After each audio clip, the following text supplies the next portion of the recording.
Howdy, y'all, and welcome. There we go to Liberty Libations number 72. Who cracked the can?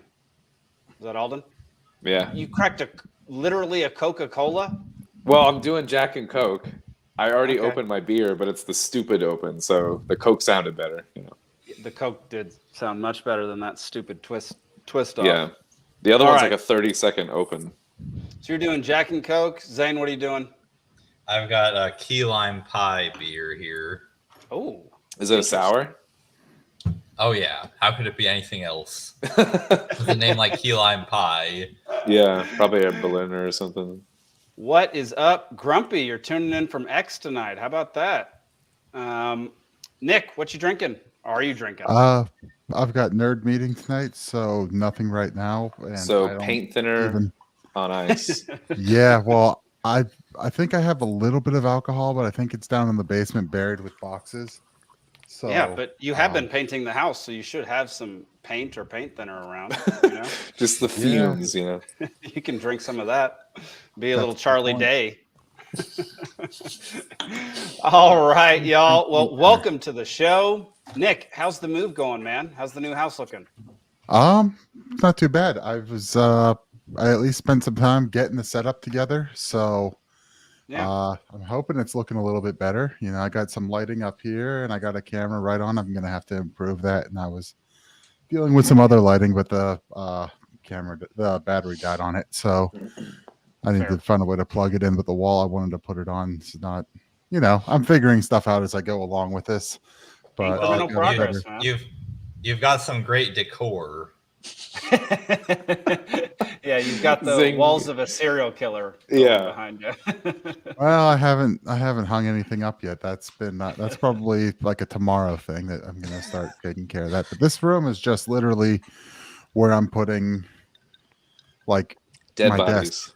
Oh no, not dead bodies. That's a different room. Those go somewhere else. Yeah. I've got this desk set up like specifically for doing stuff like this. So I've got the So I've got the laptop up here, and I've got my camera here, my mic here. I've got a light there.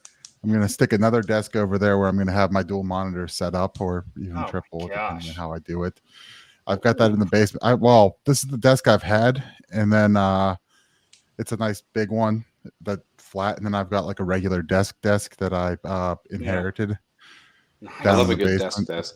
So I was gonna do that. So yeah, this one I want to be like clean and basically just like my computer, camera, and that way I can do this and get my own stuff kicking off. And with the whole campaign, if I have to do media, at least I got a half decent setup to look half professional. Heck yeah. You want to shout out your campaign right now, or do you want to wait for later? I'll shout it out. Yeah. So I'm currently running for Pennsylvania Treasurer on the Libertarian ticket. And we've just kicked off getting signatures. We have to get 10,000 statewide in order to get all of our candidates on the ballot. I think we're sitting about 2,000. We had a rough primary day. The turnout was not there. And then because you're only going to get a certain number of people who actually agree to sign. A lot of people were like, I don't want it. But if you could take votes away from my candidate. And sadly, as you go through the day, you start learning tricks in order to get people to agree to it. Right. So I learned, as a little bit of this, like once I started saying, hey, signing this isn't an endorsement of anyone. It's just saying, hey, I'm cool with another choice on the ballot. Right. That got a lot of people. But then I had one guy who signed, him and his wife signed. And he's like, no, we should sign in case the Democrats imprison Trump. That way we don't have to vote for Biden. Perfect.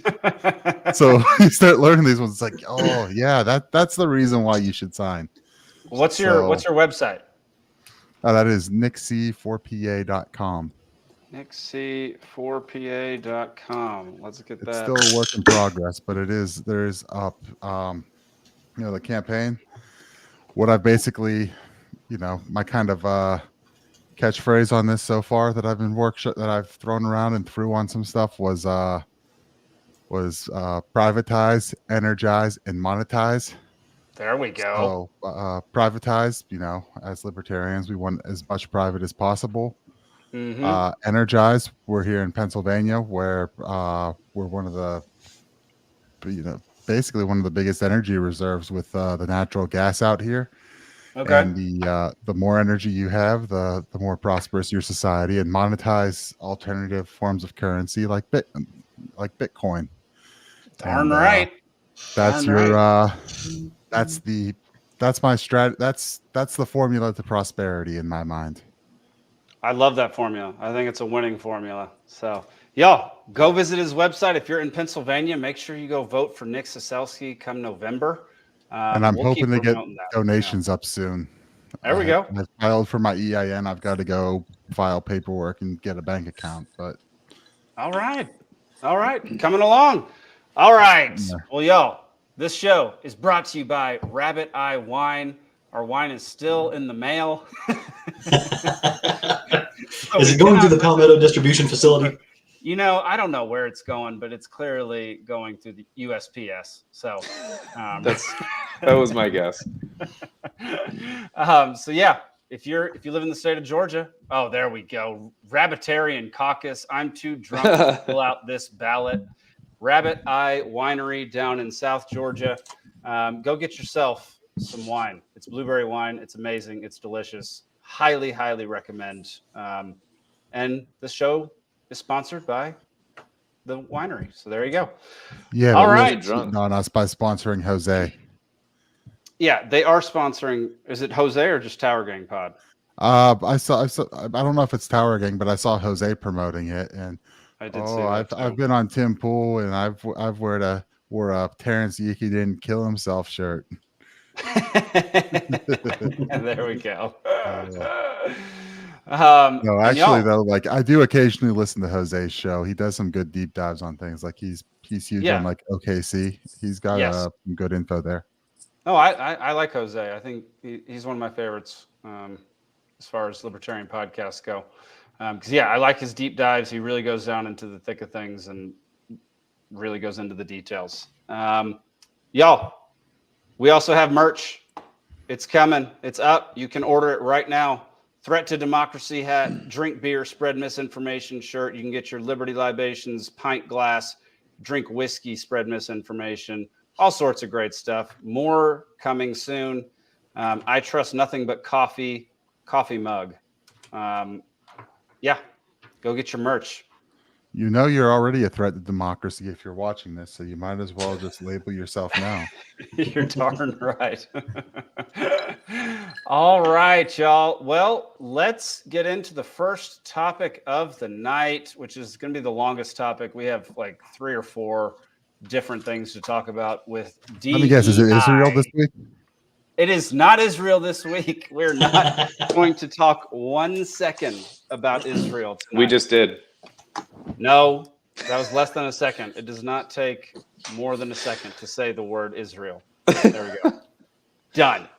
But All it's right. been said multiple times. See, Zane, we're still talking about it. Keep your mouth shut. Okay, here we go. Zach, let's throw up the first clip, buddy. Sheets is being sued over its hiring practices. The U.S. Equal Employment Opportunity Commission filed the suit this morning. It claims that the way Sheets bases employment on criminal records disproportionately screens out Black, Native American, and other multiracial applicants, and that this violates federal law. The suit does not accuse Sheets of being motivated by race when making hiring decisions. We have reached out to Sheets for comment, but so far we have not heard back. Sheets, wait a second, was gas $1.99 there? Yeah, gas is $1.99 in some places, man. Holy cow! I'm paying $3. Either that or it's some very old stock footage. It could be some old stock footage. But on the way out here, I saw some $1.99 gas. But how racist is that? Just to say that only Blacks and Indians have criminal records.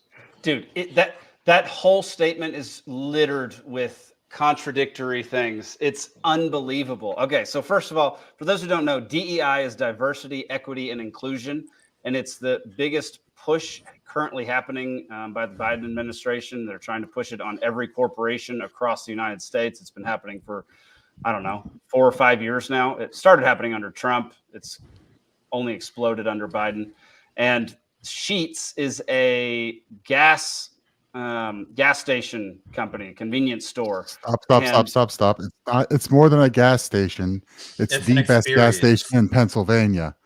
Okay, great. Okay, so it's your Buc-ee's. It's way better than Wawa. Okay, so it's Buc-ee's. It's like a mediocre form of Buc-ee's. It's not Buc-ee's level. It's not. But, Okay, cool. It is leaps and bounds better than Wawa, which sucks. Okay, well, there we go.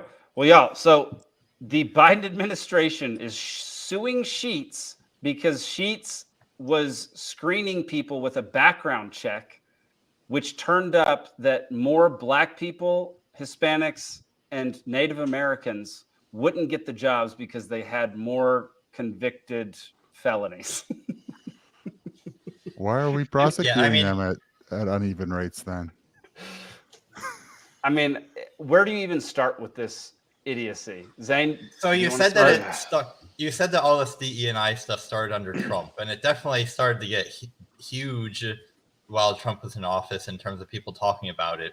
But the seeds of it, go back decades, like the Equal Employment Opportunity Act or whatever it was that established the Equal Employment Opportunity Commission, sometimes called the EEOC. I mean, that's been around for decades, and their entire purpose in life is to essentially break your kneecaps if you're a business and the government doesn't like you, because the law that enacts it phrases like civil rights and discrimination in such a way that as to be so vague that you could prosecute pretty much any company under it if you felt like it, because there is what's called the doctrine of disparate impact, where any standard that you can think of, even if it has nothing to do with race, even if it's perfectly reasonable in terms of relating to the job, if it has the effect of favoring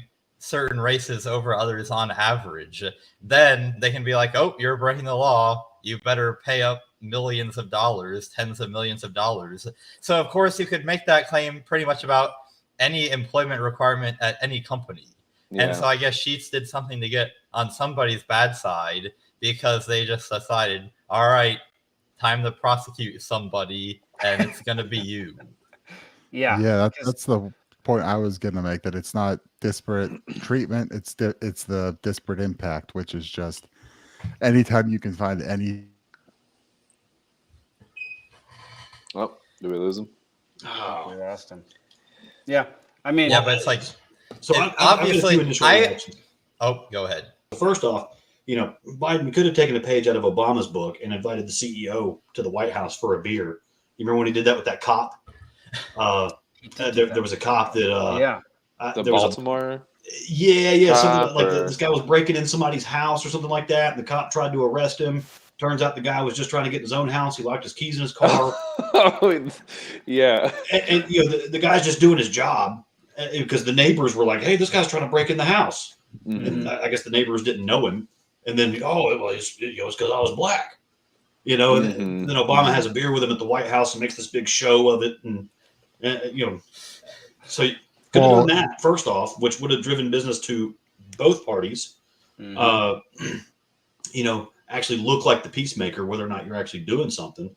And then second off, does Biden screen criminal records for his interns? There we go. Can we sue I was going to Biden? turn it to the government jobs of like the CIA, who screens the most heavily of like any employer ever, probably, or something. And Well, the Or are funny they thing gonna about For most government jobs, can you have felonies on your record? I wouldn't think so. I don't think not for most. But that disproportionately Schools affects and- Black and Hispanic and Native American people. So let's friggin' sue the government, man. We should turn it around, sue the government. Yeah.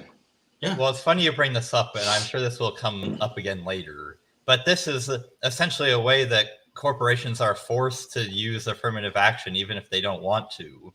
Because assuming that you would still rather not have criminals working at your gas station, which I don't know about you, but I'd prefer that the cashiers have a clean criminal record when I go to the gas station.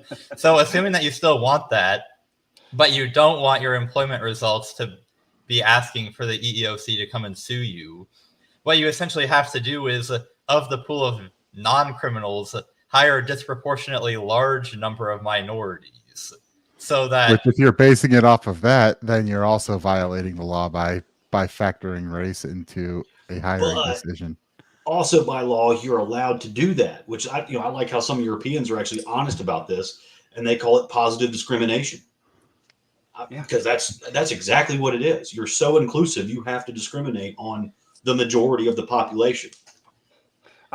So the word discrimination has been co-opted, in my opinion, over the last 30. It's been made to be, I guess, over the last 60 years. It's like a lot of the basis for society is based upon discrimination, but discrimination has gotten a bad rap.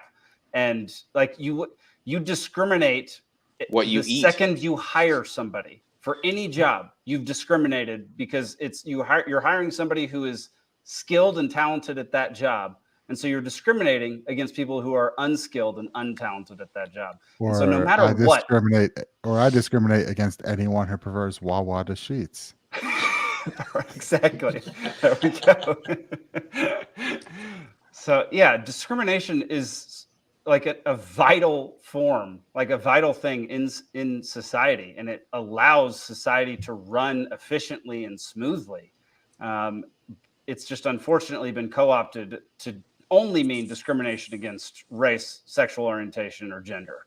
Me choosing Coke for my Jack and Coke is discriminating against Pepsi. I mean, clearly. Yeah, which I'm all on board with. Yeah, Pepsi sucks. Yeah, Pepsi goes with rum. And college and bad decisions. Drink the rum straight, man. regrets. Don't mix the rum with Pepsi. That's disgusting. But yeah, prejudice is another one of those words that's been demonized over the years. Oh, he's prejudiced. Well, yeah, I'm prejudiced which deodorant I use. I don't want aluminum. There is a good side to these things as well. But to just say that, your hiring practices, to me, that just screams that's actual racism. That entire news report. And the funny thing is, minorities can actually speak up against it, and then these people will, minority-splain to them or inclusive-splain to them, whatever you want to call it, that, no, we're actually helping you. I'm not trying to take away from your accomplishments. And it's like, look, I don't want to get in here just because of the color of my skin. It's ridiculous. I mean, I couldn't imagine just being, you're the only white guy, so we hired you. I'm like, well, I feel great now. Thanks. Well, it's like the Biden administration with the Supreme Court, Ketanji Brown Jackson, right? Yeah. Oh, I'm going to appoint a black woman. Oh, so we're making these decisions up ahead of time. And then, Biden said he's going to find the best qualified black woman to be his vice president. And he didn't find her, so he got Kamala. There you go. Did we talk about with all the other qualified ones were busy being pilots for United Airlines. NASA was saying they were wanting to go to the moon. Well, they're saying again, but whatever you want to. Maybe for the first time, let's. Yeah, we right. don't have Who to go knows? down that rabbit hole. We won't. But anyway, they're talking about going to the moon in general, and so I was like, for what? Like, what's all of a sudden the new motivation to go back to the moon or whatever? Like, what are they trying to do? And I go on the website. This is NASA's website, and right at the top, it's like, we're sending like a woman and a black man to the moon. And I was like, okay, I guess that's it. That's the mission. It's like just sending people to the moon based on how they were born or whatever. The question is, are we going to leave them there? Because if we're going to leave them there, I'm good with that mission. That's fine. Clip it. You thought being thrown off the yeah. island was bad. Yeah. We can send you to the moon now. We really don't like you. We should send Biden to the moon. All right. Well, I don't think he'd survive the launch. He would not. That's the point. Yeah, he would not. He'd Well, shit his diapers. His face would just fall off of his skull. It really They'd have would. to wheel It would out just- another body double.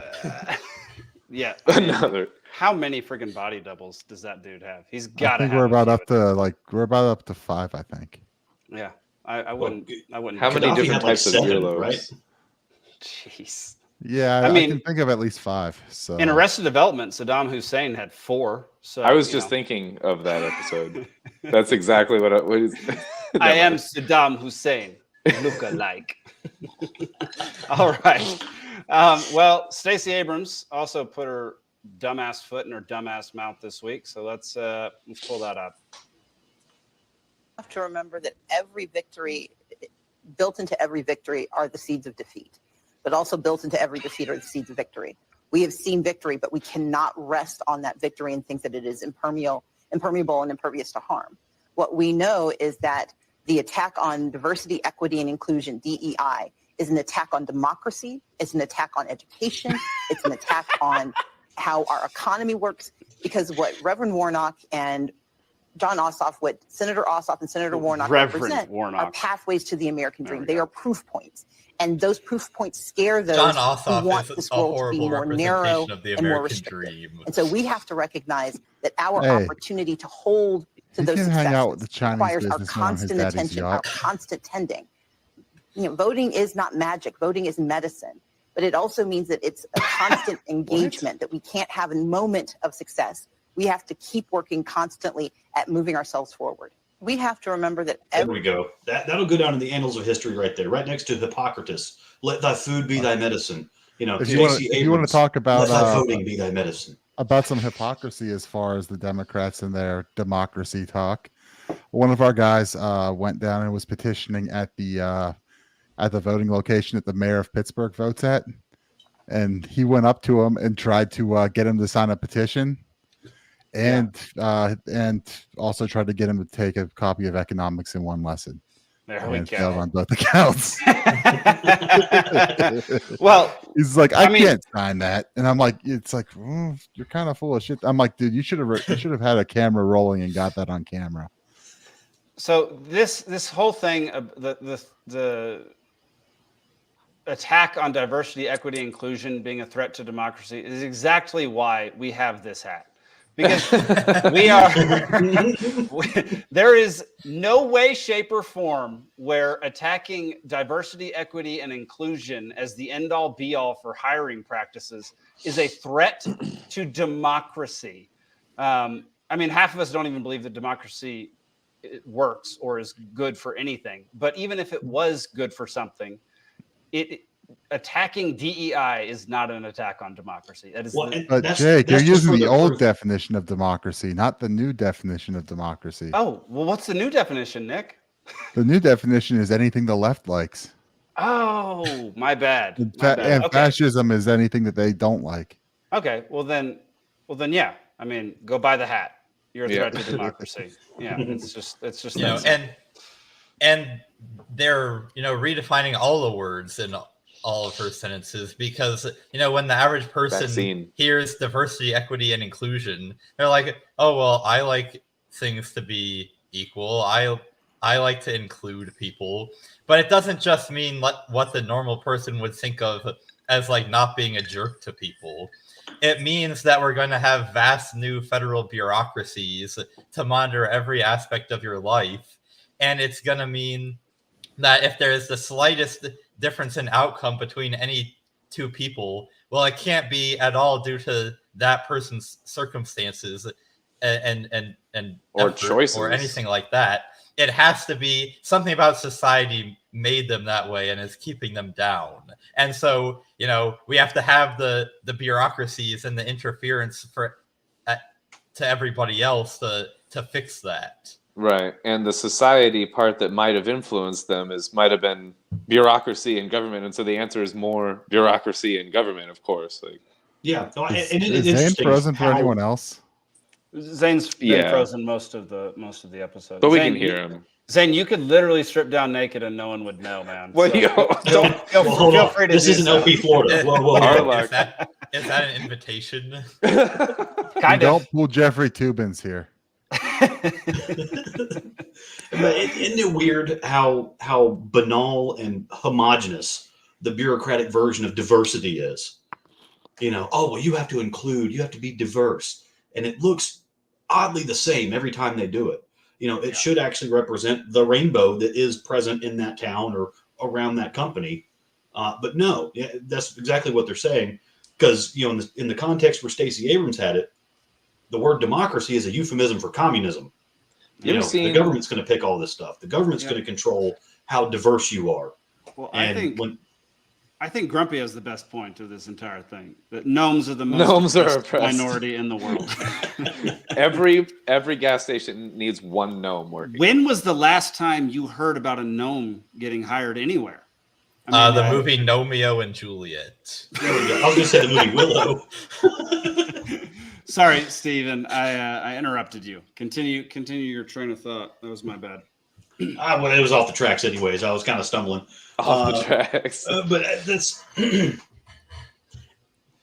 euphemism for democracy, or the euphemism for communism is democracy in Stacey Abrams' context. Because obviously they want control over things. But if you want it to really be diverse and inclusive, it's going to be free. It's going to be freely dictated by the free will of people that are participating in that market or that activity. It's just for the government to pick it takes all the diversity out of it immediately.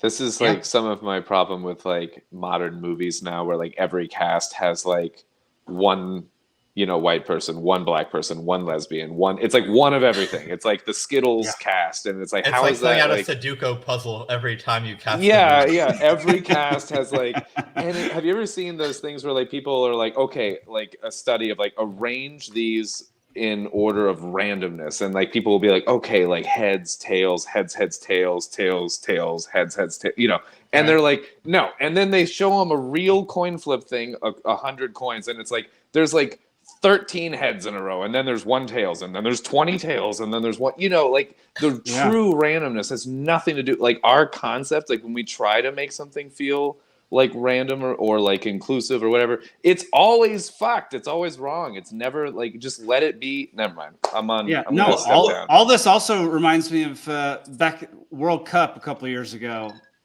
There were endless tweets saying, why doesn't Brazil or Argentina have any people of color on their team? Bro. And it's like, we're a bunch of Argentinians and Brazilians. It's all Brazilians.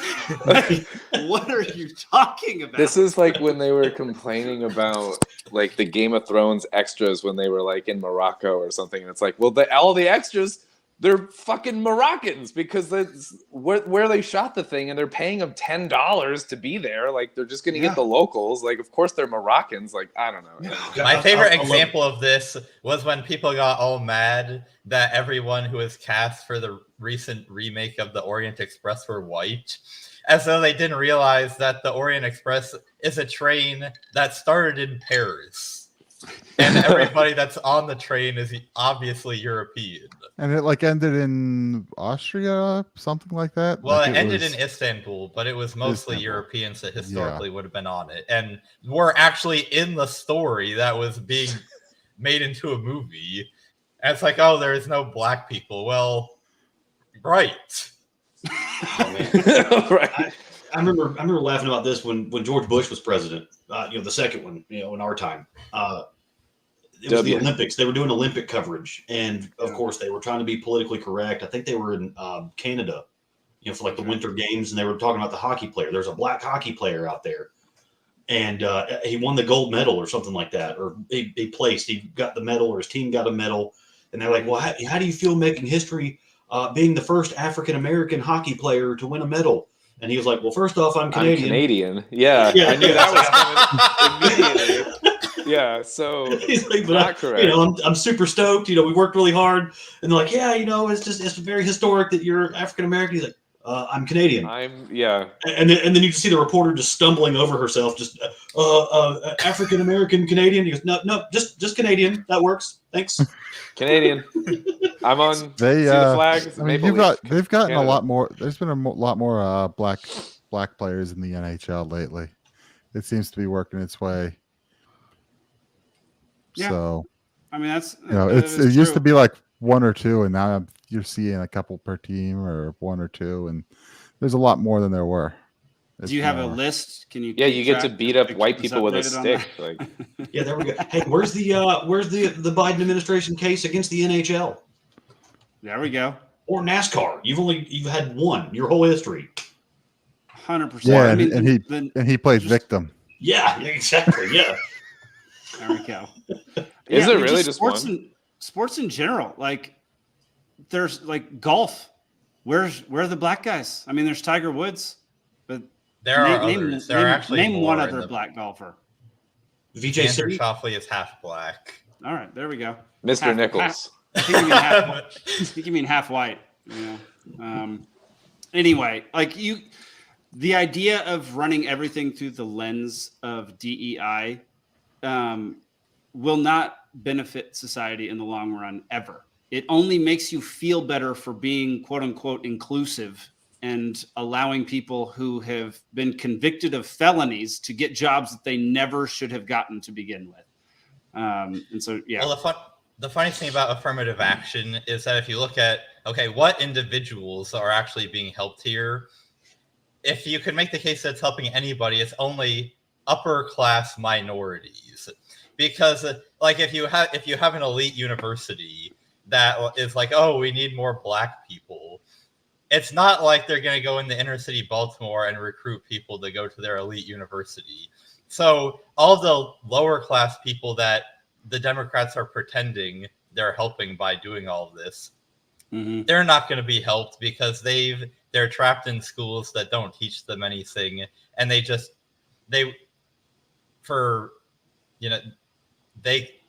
couldn't make it in a university like that. But the only people that could are the upper class minorities, and then they're getting the kind of advantaged over the people that aren't being selected by the affirmative action.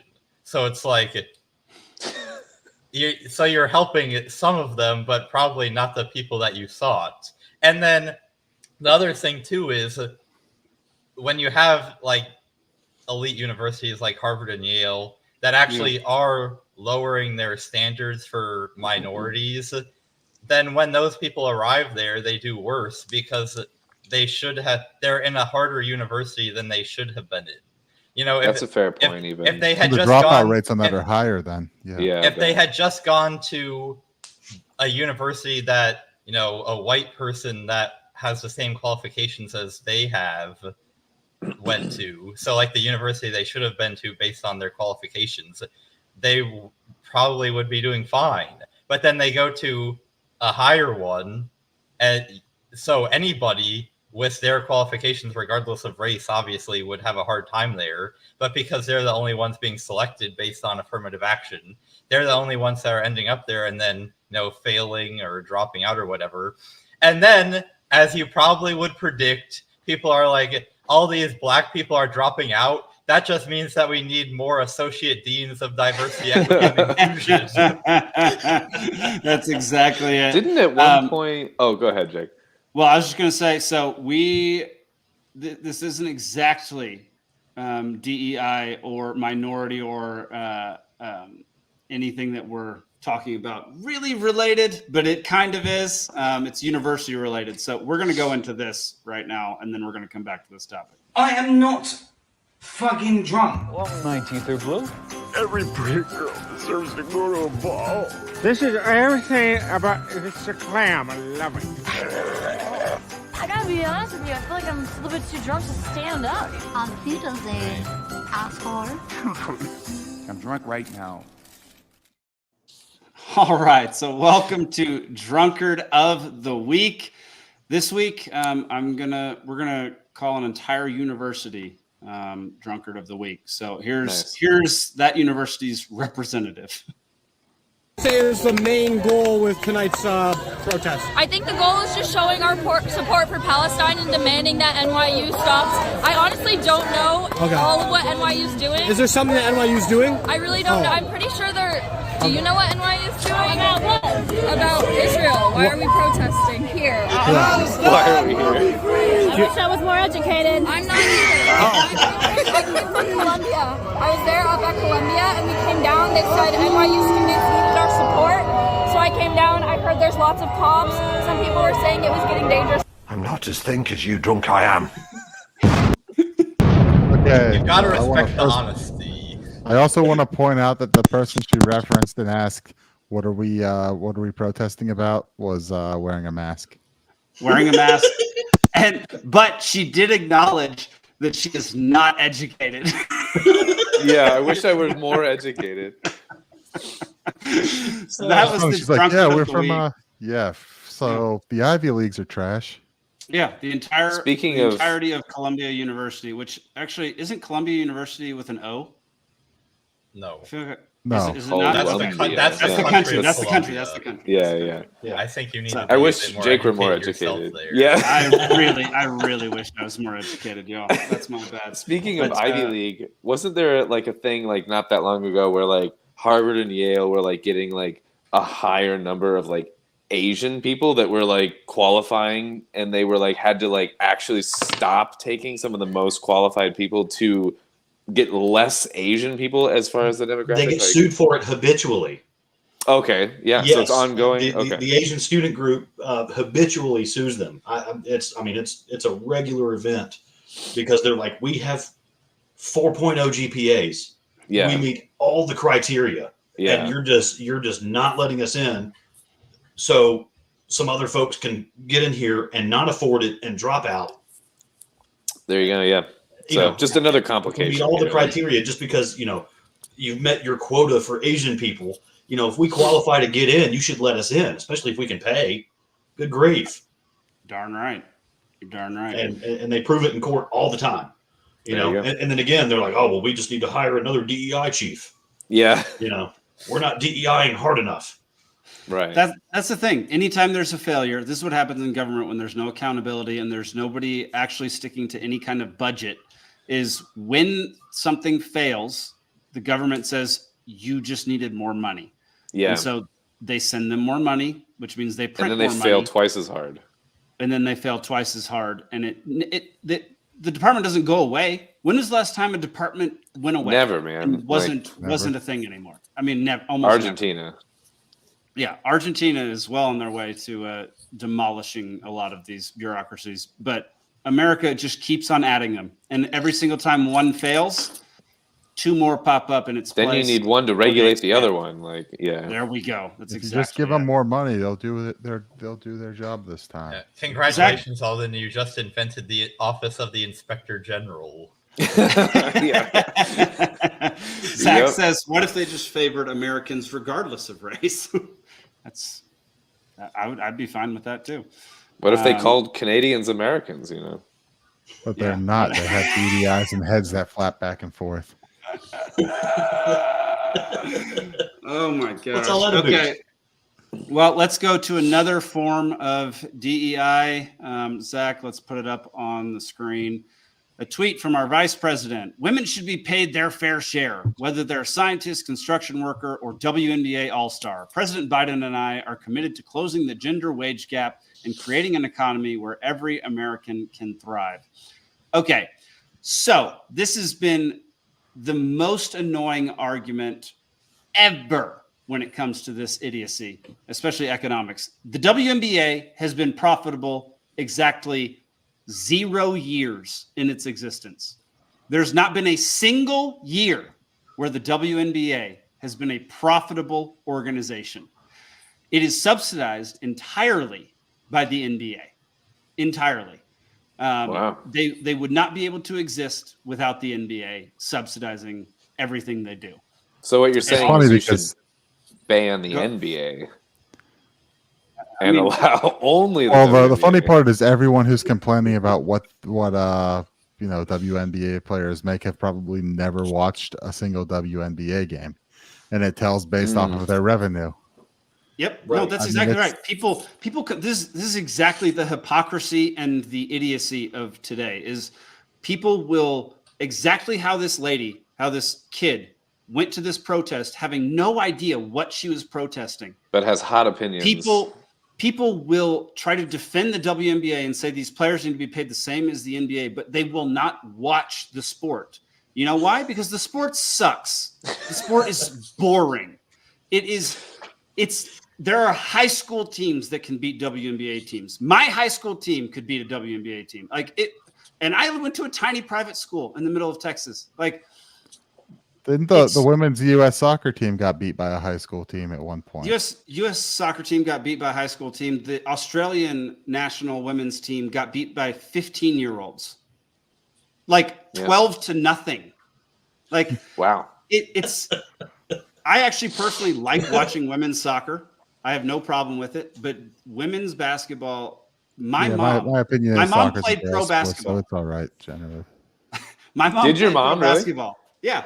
She says she will never watch women's basketball because it's unbearable. I mean, That's to be fair, while hilarious. the salaries are low, I mean, some of the endorsement deals coming out of that are a great chunk of change. So I mean, yeah, I mean the WNBA is for like parents to watch, and not to mention now that you've got the colleges, the name, image, and likeness rules. Yep, You know, Caitlin Clark they're is all making millions right now. Like What, she's she had got crushing like a it. $28 million her name, image, and endorsement likeness deal. was huge in college, and then her $28 million endorsement deal. I mean, who cares at the what $70,000 a year in which was hilarious because, well, one, she got drafted to Indiana, which is a fairly low cost of living, and I saw articles like, is $75,000 enough to live on, is a living wage? And I'm like, the house is the median salary in the US, which would probably like be 36 or places something like Indiana. Now the median's I think closer to 50. Oh, median? Wow. Median. I thought the median was like okay. Okay. I think it's in the 50s, but Okay. so yeah, 75 is a living wage, especially in Indiana. It's not like getting 75 drafted is- to like Los Angeles.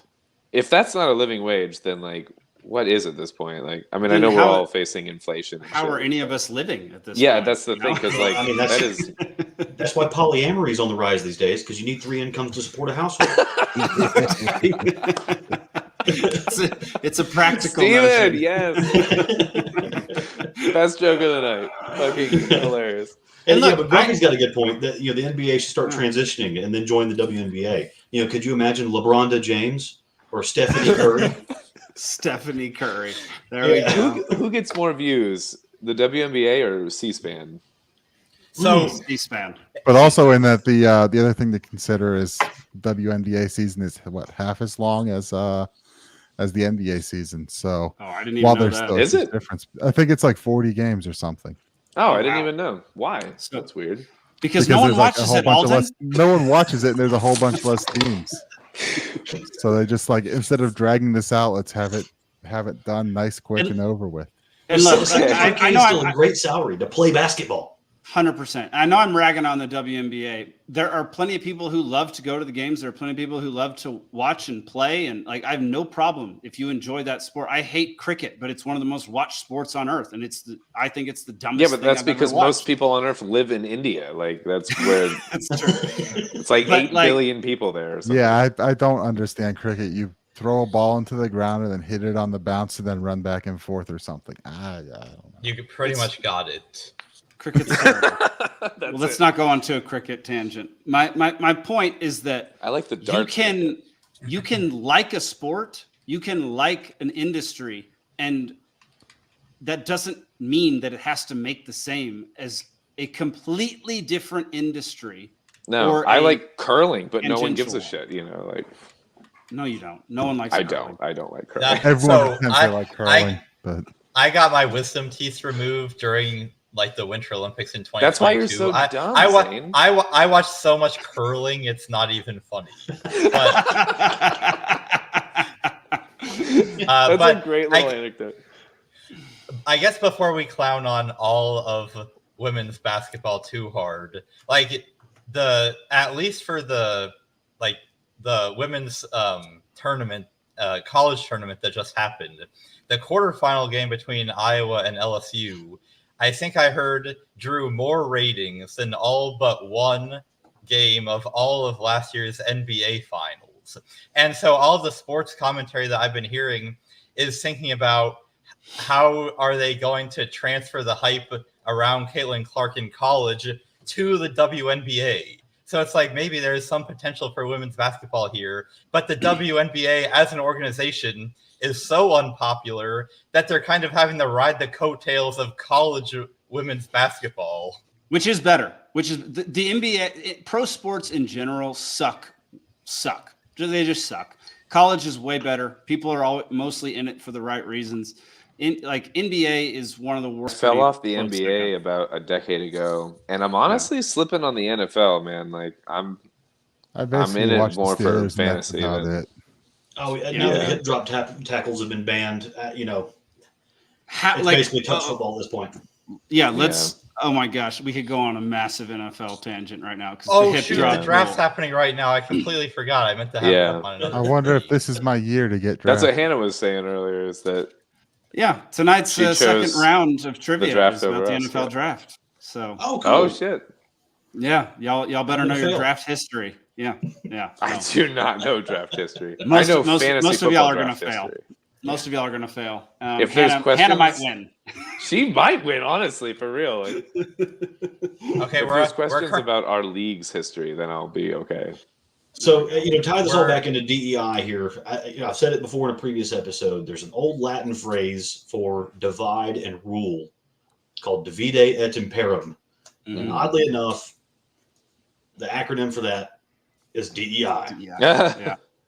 So, that's just got my guard up about the whole thing. I mean, really, when you've got government officials on TV and the radio and newspapers, whatever, trying to make bombastic statements to make you change your behavior, they're usually trying to strip you of your individualism. 100%. They're trying to appeal to a minority of people that will end up having very terrible effects on the economy, very terrible effects on your personal life in the future. Like they're trying to appease people who aren't thinking logically and have no idea that the gender pay gap is not a real thing, and that they think that WNBA should be making as much as the NBA, but they don't ever watch the dadgum WNBA. So they're just, they want you to pay for it. They want us to pay for it. That's exactly what they're trying to ungender the Spanish language, so that Latin X crap they rolled out years ago didn't catch on, especially with Latinos. Now they're trying to go Latin. Oh, good God. It's a gender neutral term for anyone of Latin descent. It's a pretentious term. That's the most pretentious term I've ever heard. Latin. Right. Yes, Latin. I'm a Latin. Right. I'm interested in the concept of how they got rid of Latinx. Yeah, well, because it didn't catch on well enough, so they're trying to put a new marketing spin on it. Yeah, I go down never in the middle of understood Mexico Latinx. and be like, "Oh, all you Latin people," and they're like, "What? Okay." But they're going to say Latin. People are going to confuse that with Latine. No one's going to understand. It sounds like latrine, which is where that idea came from.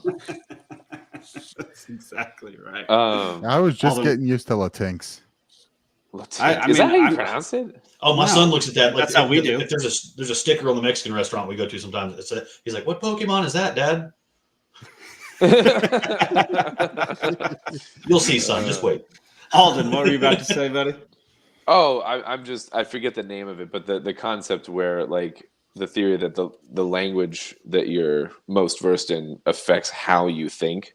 Yeah. And I'm wondering how much that impacts you when you have gender in embedded in a language, the Romance languages or German or whatever, and English does not have this embedded into it in terms of articles with specific genders. Not fully. I mean, there's a little bit that kind of is gendered to the language. There's some. No, there's not like actor, actress. There's certain a words. handful of things. Or ships are always referred to as her. Okay, fuck off. There's fucking examples. I'm talking about every fucking word examples as a like male. Every noun, literally every noun is either male, gender, or neutral in some languages. Yes. Not a fucking handful of fucking examples. Oh my God, you guys drive me crazy sometimes. Jesus Christ, the literalism. I'm sorry, what? It's a professional basketball player. That's obviously a male. It's clearly a dare word, DER, yeah. Anyway, that is great. I just wondered, how it affects how people think if you grow up in a community that just accepts this as the norm, that that's ball, that's neutral, that's dot, alto, that's dare, that's actually that is DOS too, but whatever. Yeah. Anyway, No, that's it. My German's What rusty. the But frick is going Is on? Nick in welding what over is there? is he pissing light on the wall? What is he doing? I was fixing the lighting. There we go. I like it. It I was like getting it. dark back there, and I burned the battery out right before I Nice. He just started, started a so- fire in the corner. like I literally was getting on here and the light turned off, and then I was waiting for it to charge up a little bit and be able to turn And- back on. So And Nick, what time is nerd meeting? So I need to know when. To about start 7 the trivia. minutes. Okay, so I'm not going to. About 7 minutes. So I should hop off in any second now. All right. Well, let's round out our conversation on DEI. Basically, what it comes down to is this is just a precursor to communism, in my opinion. Like it literally just leads to communism. They just want everybody to be slippery equal. slope. They just want everybody to be the exact same. Everybody just uniform. Well, except some are more equal than others in order to make that happen. Yeah, but that's not what they say though. They're making up for past injustices to make everybody equal now. And past felonies. And past felonies. Yeah, there you go. Past justices and injustices. There you go. Yeah. Yeah, I don't know. I don't have that much more to say on this. Y'all got anything else before we move on to trivia? mean, you said it's basically, communism showing its head. I would say that it's evidence the communists are in charge, and that's one of their tactics to just beat the individualism out of you. Also, So- just to get back to it, is this the first time Stacey Abrams has been seen in public since losing to Kemp again? Well, it's a full-time went job quiet being president there. of the Federation. Well, it's also quite funny that she it was referred to her as author, but it didn't include her pen name in that. Speaking of author, I was. They gonna could ask- call her tax evader, There we go. But I was Tax hoping she evader was. sounds I was like- hoping she was gone after. She's not after gone. that. They're going to bring her out for this election, man. They bring out all the diversity they her- can for every She election. got whooped by Kemp though. Like it wasn't even funny. It was Tax dumb. They were evader sounds expecting like it to a be Star close, Wars and it was like 6% difference. Yeah, I thought it was. Have you more than guys that, read but yeah, it was- I think Anthem yeah. Yes. by Ayn Rand? Or Ayn whatever? Rand. Yes, I've read Yeah. Anthem. The discovery of like the concept of I or self or whatever. Anyway, like that, I've been thinking of that sometimes when we're talking about the DEI thing or whatever. But Nice. and common Yeah. stuff, I would highly recommend anybody out there go read that book, Anthem by Ayn Rand. I love all It's her work, interesting. but that one's an interesting one for sure. Yeah, Zane? I quite like the Fountainhead. Fountainhead, especially that one scene where he comes through the window. That sounds so rapey when you say That sounds a little. That is what that scene is. That sounds like Batman crashing through a window to rape somebody. Yeah, I mean, yeah, it kind of is. Zane, what were you about to say, buddy?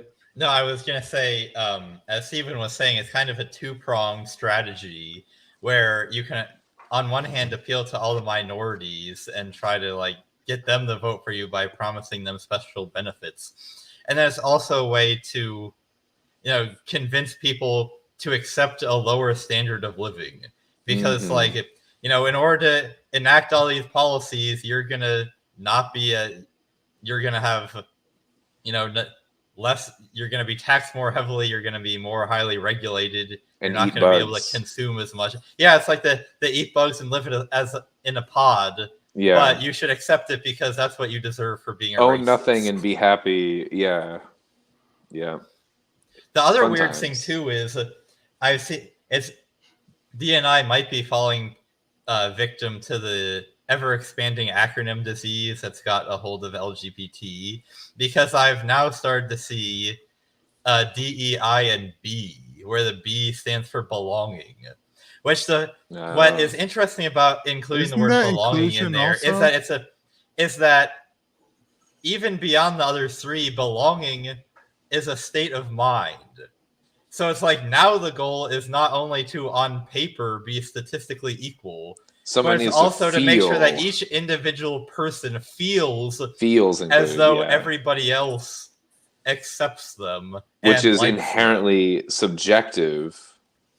That doesn't. Wow, that's a good point. Honestly, that, Yeah. Like, But how do you belonging, measure? that's hey, who cares if you got all these felonies? You belong in that management position at the gas station. You know, you need to be running people's credit cards. We're going to put you in charge. I'm just gonna throw it out there too that like I don't know how you guys feel about this. I might be like less than you guys. I don't really care about the felony thing so much specifically. Like I bet It there's depends people on that what the felony is. Well, but yeah. I also mean, there are really certain levels of know. felonies I don't really care about. But like, you know, when the healthcare.gov website launched, you know, that $3 billion blunder that didn't work from day one, the people that were answering the hotlines, some of them had felony charges for identity fraud. And they're taking people's social security numbers and credit card information and giving them healthcare plans. What could go wrong? I mean, yeah, see, yes, that's where past record does require a little bit of proof that I mean, changed on yeah. that. Like it doesn't like not all crimes are the same. Like having a sawed-off shotgun and raping a child are like very different fucking crimes or whatever. But they're all felonies apparently. But so the classification is very broad here. But in general, I'm just saying the concept of someone having a record.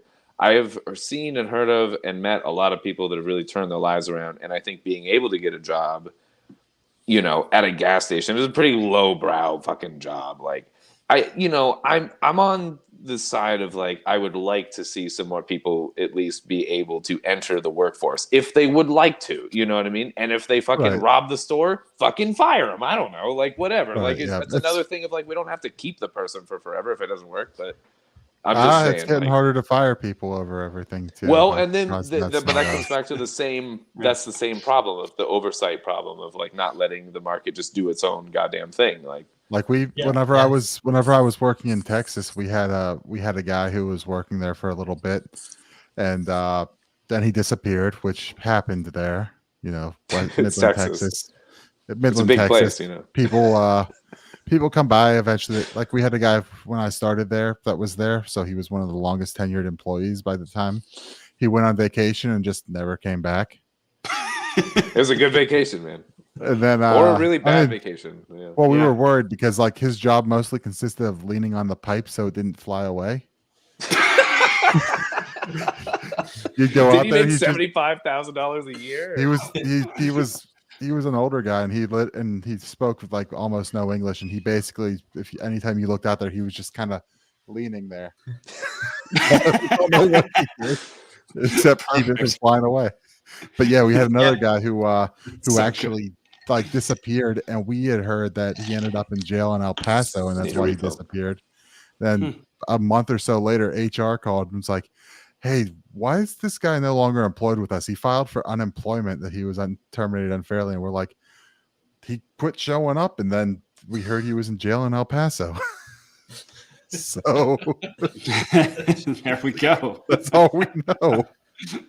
Yeah, but speaking of, it being really hard to fire people because you might get slapped with an unlawful termination lawsuit, this is actually something that makes corporations not want to hire minorities, and it's especially a problem with like people with disabilities. So like the Americans with Disabilities Act, because if you hire anybody with a disability, you've got to make all these accommodations or else you get sued. I mean, if you fire them, they can sue you for firing them due to their disability. And to a lesser extent, it's the same thing with based on like race as well. So it's like, if this is going to be such a liability, if you hire this person, then some companies are like, well, it'd kind of be better if we just didn't hire them in the first place. So it's actually civil rights law that are making people incentivized to discriminate against the very groups that they're supposedly trying to protect. Absolutely. Well, the ADA is just, there's so much stuff packed in there that's just absolute tyranny. All right, guys, I'm out for nothing meeting. to do with. See ya. See you, Nick. Have a good night, man. See you, buddy. See ya.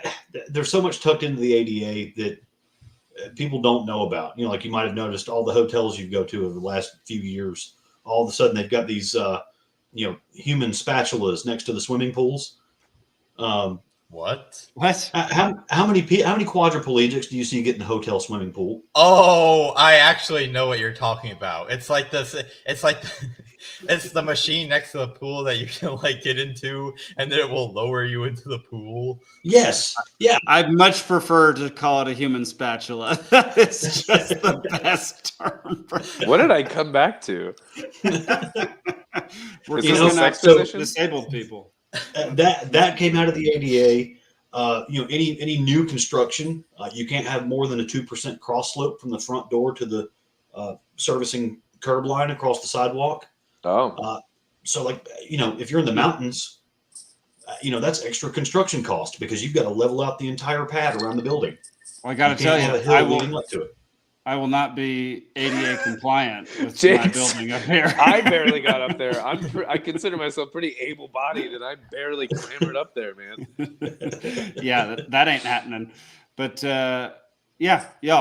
this is, and the end of this is DEI is stupid, idiotic, and it makes people dumber, and it is bad for everyone, including the people it supposedly helps. That's the point I was going to say, is that the goals that it has, I think it actually ends up doing more harm than good. And it is just we want to look like we're doing good, but we're actually not looking at the real track record of what's happening in the wake of it.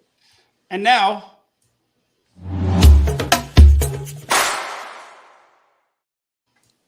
it's trivia time, everybody. Do we have the Mario music? We do have Mario music. Thank you for asking. Rat Pack Unity. I've missed this song. Unity. Let's see if we can get this a little bit bigger here. I know it's going to go over. That's what she said. I know it's going to go over. Let's see if we can get a little bigger. There we go. Okay.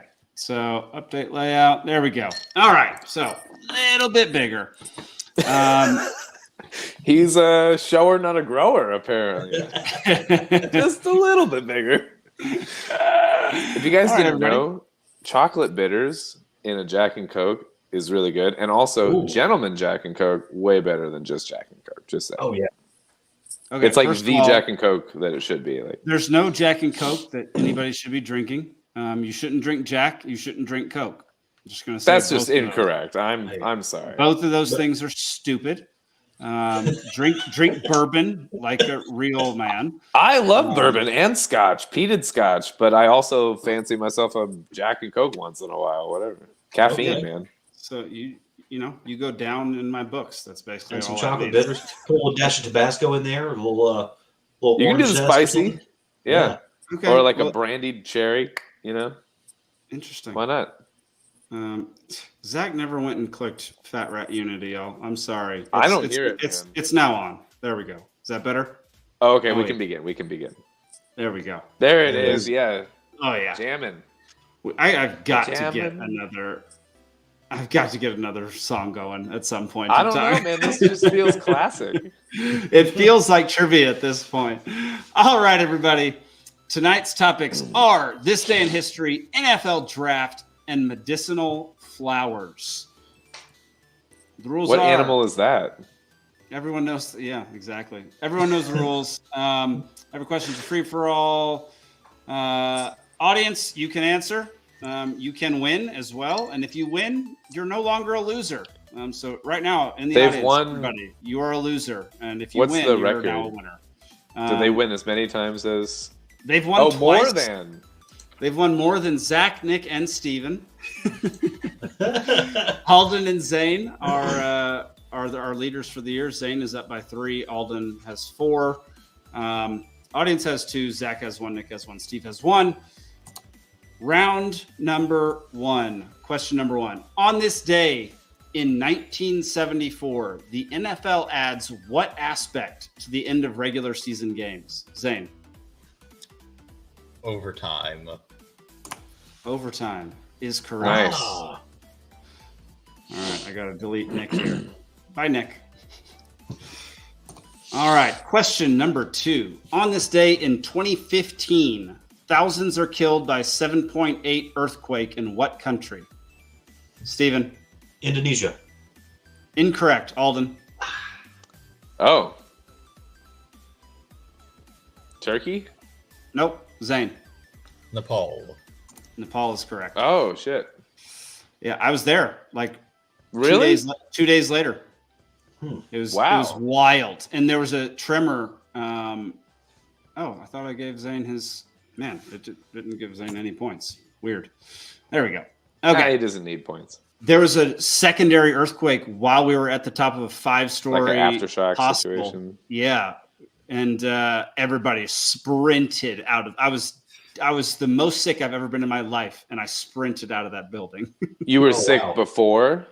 Yeah. Like you just happened to be sick, like. I actually thought I was dying. Like I thought. Or you're just allergic to earthquakes, like. I was looking for flights home, and after 2 weeks, I finally recovered and was able to walk again. It was terrible.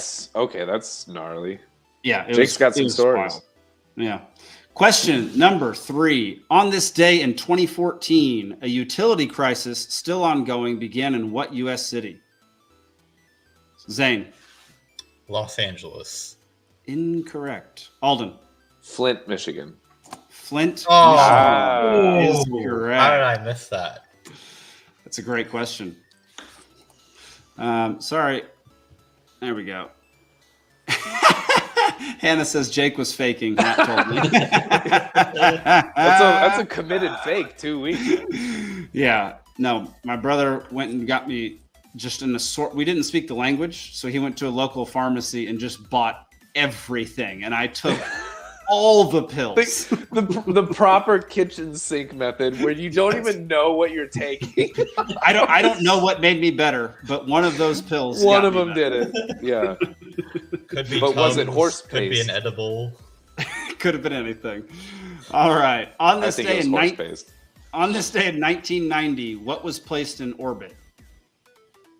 Alden. Me. I was born in 1990. Oh my gosh. Zane. the ISS. No. Steven.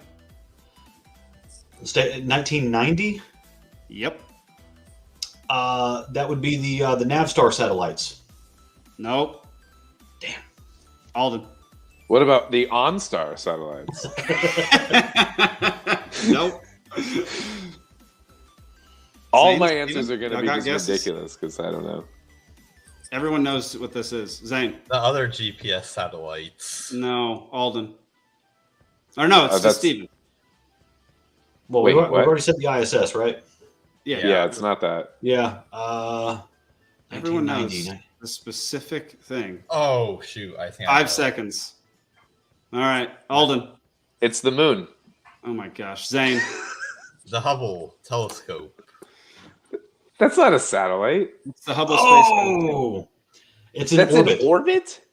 Yep. Yeah, it's in space. The reason it has to be in orbit. Yeah, it is. It's orbiting. It's orbiting Earth. You can't just be in space. You can't just be in space and just do nothing. You've got to be orbiting, otherwise you'll just fall right back down to Earth. No, you can go past. Yes. Yeah. No. No, fuck off. You can go past the point.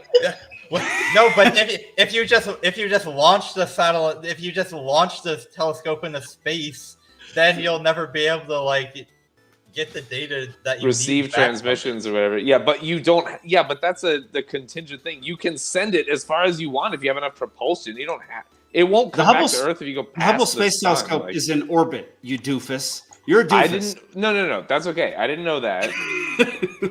I didn't know that. But you can send something past orbit. Like that's not. Yes. Well, you can. But you can't use it. What I'm saying is you can't just send something out in the space and then have it just hang out in the same spot. No, it's going to move based on its trajectory. Whatever. We can move on. Okay. Let's move on to question number 5. On this day in 1859, the first day of construction began on what major waterway project? Alden. The St. Lawrence. Incorrect. Steven. No. The Suez Canal. Suez. Steven getting on the board. There we go. Got on the board.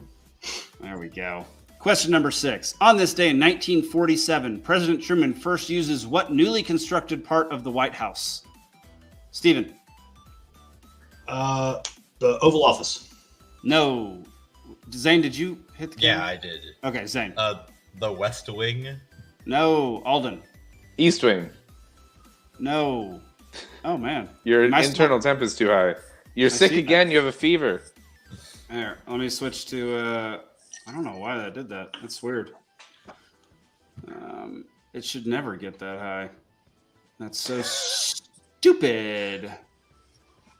FaceTime camera. Tell it to stop smoking the chronic. There we go. All right. Anybody hit the camera? Anybody know? Zane? The Situation Room. Nope. Alden? The Panic Room. Nope. I'll give you a hint after Steven guesses. The Rose Garden. No. This is a recreational area. Zane? This was going to be the next thing I would have said anyway, but the pool.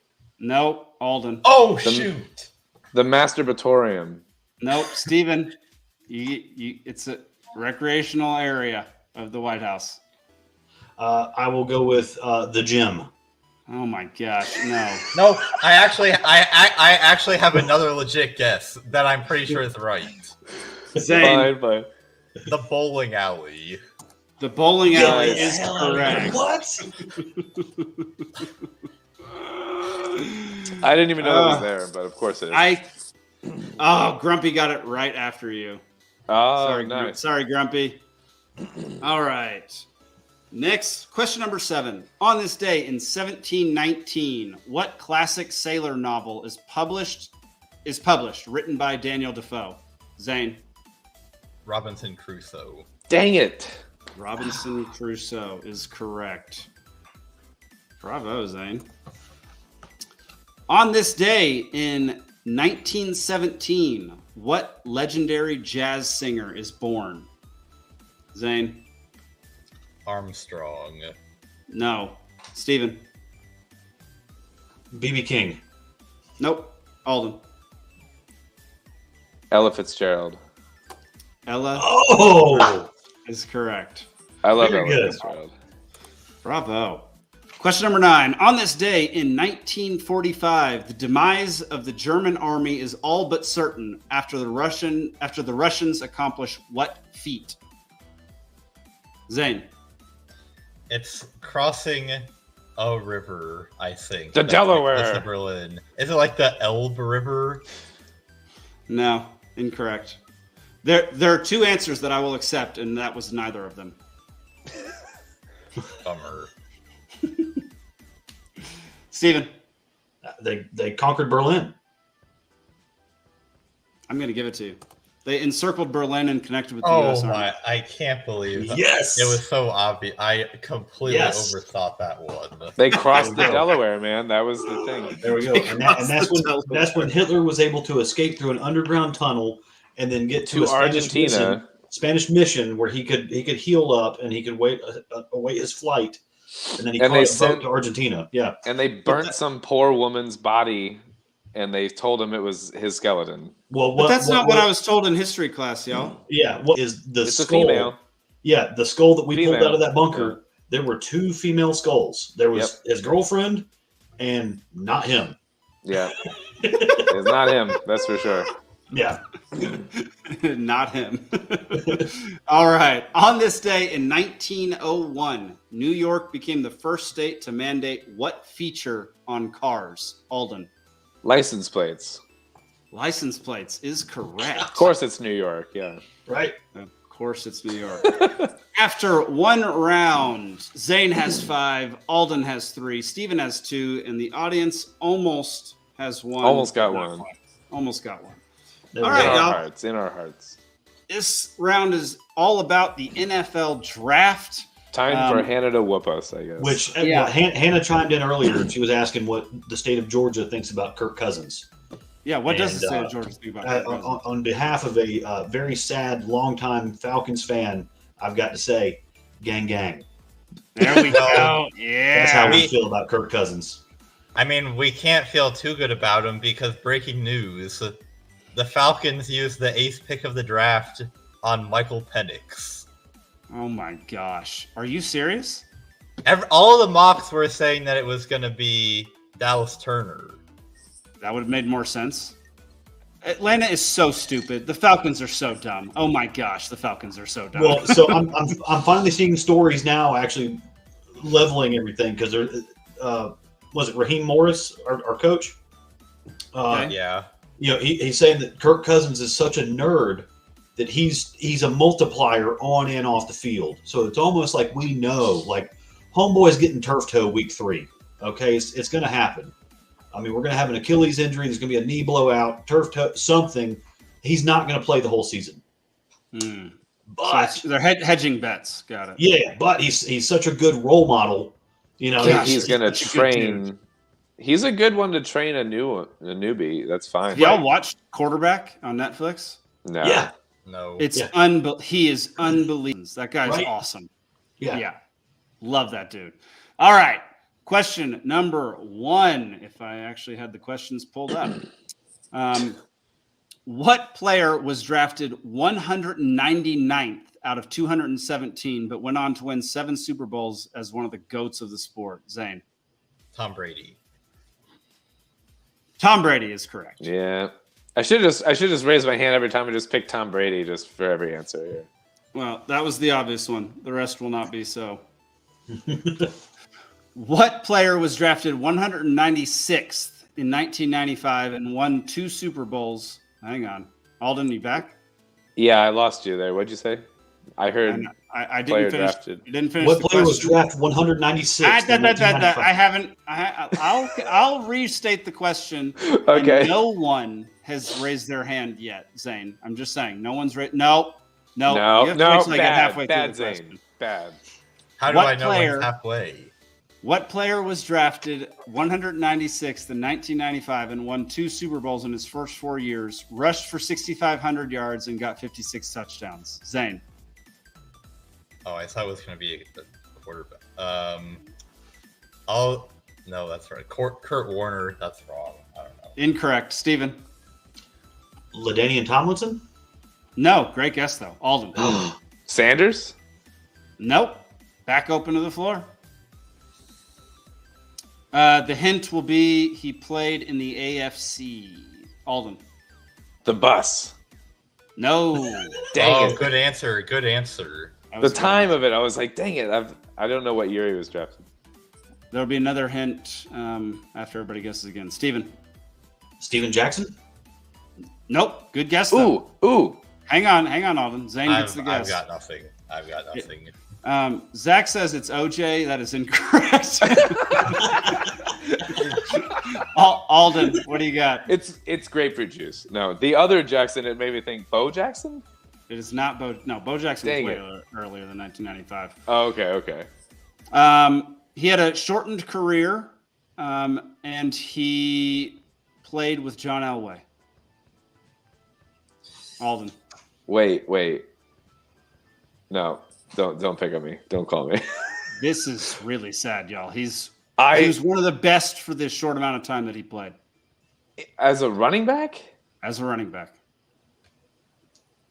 He had the best first 4 years of maybe any running back of all time. Wow. And nobody in the audience can get this. This is wild. Steven. You said he was drafted in 1995, but Emmitt Smith? No. Emmitt was 1990. Yeah. No, I don't have it. I might recognize the name, but everybody will recognize the name. I'll kick myself after, but you 100% will kick yourself. I'm giving 10 more seconds for the audience to chime in. Bo Jackson is incorrect, Grumpy. That's what I said, yeah. 5, 4, 3, 2, 1. Man, that's sad. Who is it? Terrell. Oh, I know the name, but not very well, to be honest. Really? Man, yeah, he was so good. I have so many of his football cards, man. That guy was amazing. The only Terrell I know is Owens. So fair enough. Yeah. All right. Question number 3. Wait, is that Ocho Cinco? No, that's Chad. That's Chad Johnson. Chad Johnson. I just thought of the league episode with him. Yeah, that's a good. What 6th round pick in 2010 proceeded to absolutely dominate the wide receiver position from 2013 to 2018, and whose career basically fizzled out unceremoniously? Alden. Antonio Brown. Antonio Brown. Oh, thank you. Wow. And who threw weird jerseys into the crowd in Tampa and dissolved into obscurity. Dude, his career went on the weirdest path after 2018. Yeah. He just went berserk. He went haywire. You hit me with the Steelers drafts, and I'll know it. But fair enough. Well, there won't be another. Do you know one. that in our league, I had him as a rookie, and then he got hurt, and before anyone knew him, and I dropped him, and then someone else picked him up later, and he blew up and became the best keeper for like 7 years. Oh, that sucks for you, man. Yeah, that just shows how good you are at fantasy. I had him as a rookie. What fifth-round pick in 1996 was overlooked due to his size, but ended up being one of the most dominant linebackers in the NFL? Alden. Green. What? No. I don't. Green who? Who? What are you talking Mean about? Joe Green, but it's Oh my gosh. Okay, no. Zane, Steven, y'all got guesses? Yeah. Oh, sorry. It froze. Yeah. Lawrence Taylor. No. Great guess, though. Zane. You're asking a lot of me to name a linebacker from the 90s. I'll give a hint. I'll give a very big hint after this, after you guess or decline to guess. Johnson. We all just say like Brown. Like Incorrect. The hint is he played for the Miami Dolphins. Alden. Oh, that's not what I was thinking. In 96? I don't know. The Dolphins? Who cared about the Dolphins in 96? I mean, Dan Marino still played, so a lot of people. Was he still there in the 96? Golly. Yeah. I think he retired in like 97. Wow. I could be wrong. What year was there? Wasn't it like 88 or something? Was there Super Bowl year? Jackie Chan. Yeah. Everyone knows. Drafted in 96. So no one knows. He was a linebacker. Okay, Steven. Rudy. 5 foot nothing. You're 100 Incorrect. nothing. Yeah. You know, I guess Hannah is not in the comment section anymore. Yeah, because she would probably be absolutely smoking know us. this. All right, 5 seconds. It's a free for all. Ooh. Alden. Flipper. Oh my gosh. I'm surprised no one guessed Ace Ventura. Yeah. Here we there go. you go. Laces out. Laces out. Zach Thomas. Yeah, I wouldn't have got that. You guys are pitiful with the NFL. All right. Late 90s, yeah. Yeah. Okay, well this is current. I was 6 years old. What sixth round pick in 2011 went on to be selected to the All-Pro team 5 times, won a Super Bowl, and has a podcast that is way more successful than ours? Steven. Cam Newton. No. Alden. Oh my God, I know him. I know the podcast. I can't think of his fucking name. No, I'm just gonna say Aaron Rodgers, but I know it's not. No, right. Zane.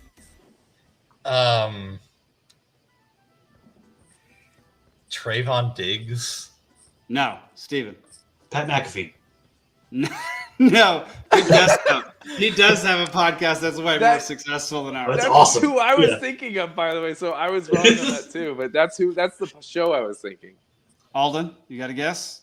No, I do not. Zane, you got a guess? Wait, what year? He was drafted in 2011. I'll give I know hints that right after this. I'll say Micah Parsons because I know he has a podcast, but I think he was drafted after 2011. So. He was drafted after 2011. Alden. 2011. The hell? If you I was in forfeit college? this turn, I'll give you a hint. Give a hint. Which hint should I give? The hint is okay. Here's hint number 1. He retired this year. Zane. Ben Roethlisberger? Nope. That was a couple of years ago. And he was drafted like 2001. Matt Ryan? Nope. Alden, you got a guess? Oh, Alden. Eli Manning? No.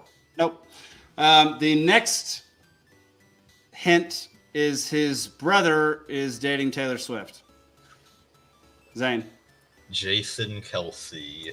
Ah, How did I not figure that out? I was going to say, I didn't know. Oh, him and Travis Kelsey have a podcast together. I was going to say Okay. And the Mr. reason- Kelsey because I don't know. It is amazing what Taylor Swift has done for the NFL. Because, like, It's a fake relationship. The reason I know about the Kelseys having a podcast is because my sister, who I'm not sure has watched a full game of football in her life, listens See? to the podcast, and that has made her interested in like watching NFL games. See, only it's a because fake of that. relationship. I'm convinced that it's not real. I'm convinced it's not at this point. I'm convinced You're that it's convinced completely it's real. not really. Yep. Which is, I didn't think I would get to that point, but I've now watched them in places where they didn't think that, like, they've somebody sneaking video. I don't know. There's something about it. Anyway, doesn't matter. Spy cam on them fucking, yeah. After two rounds, it's authentic. Zane has 9, Steven has 2, Alden has 5. It is literally still anybody's game. Anybody can win. The audience can only tie. So there we go. All right. Question number 1.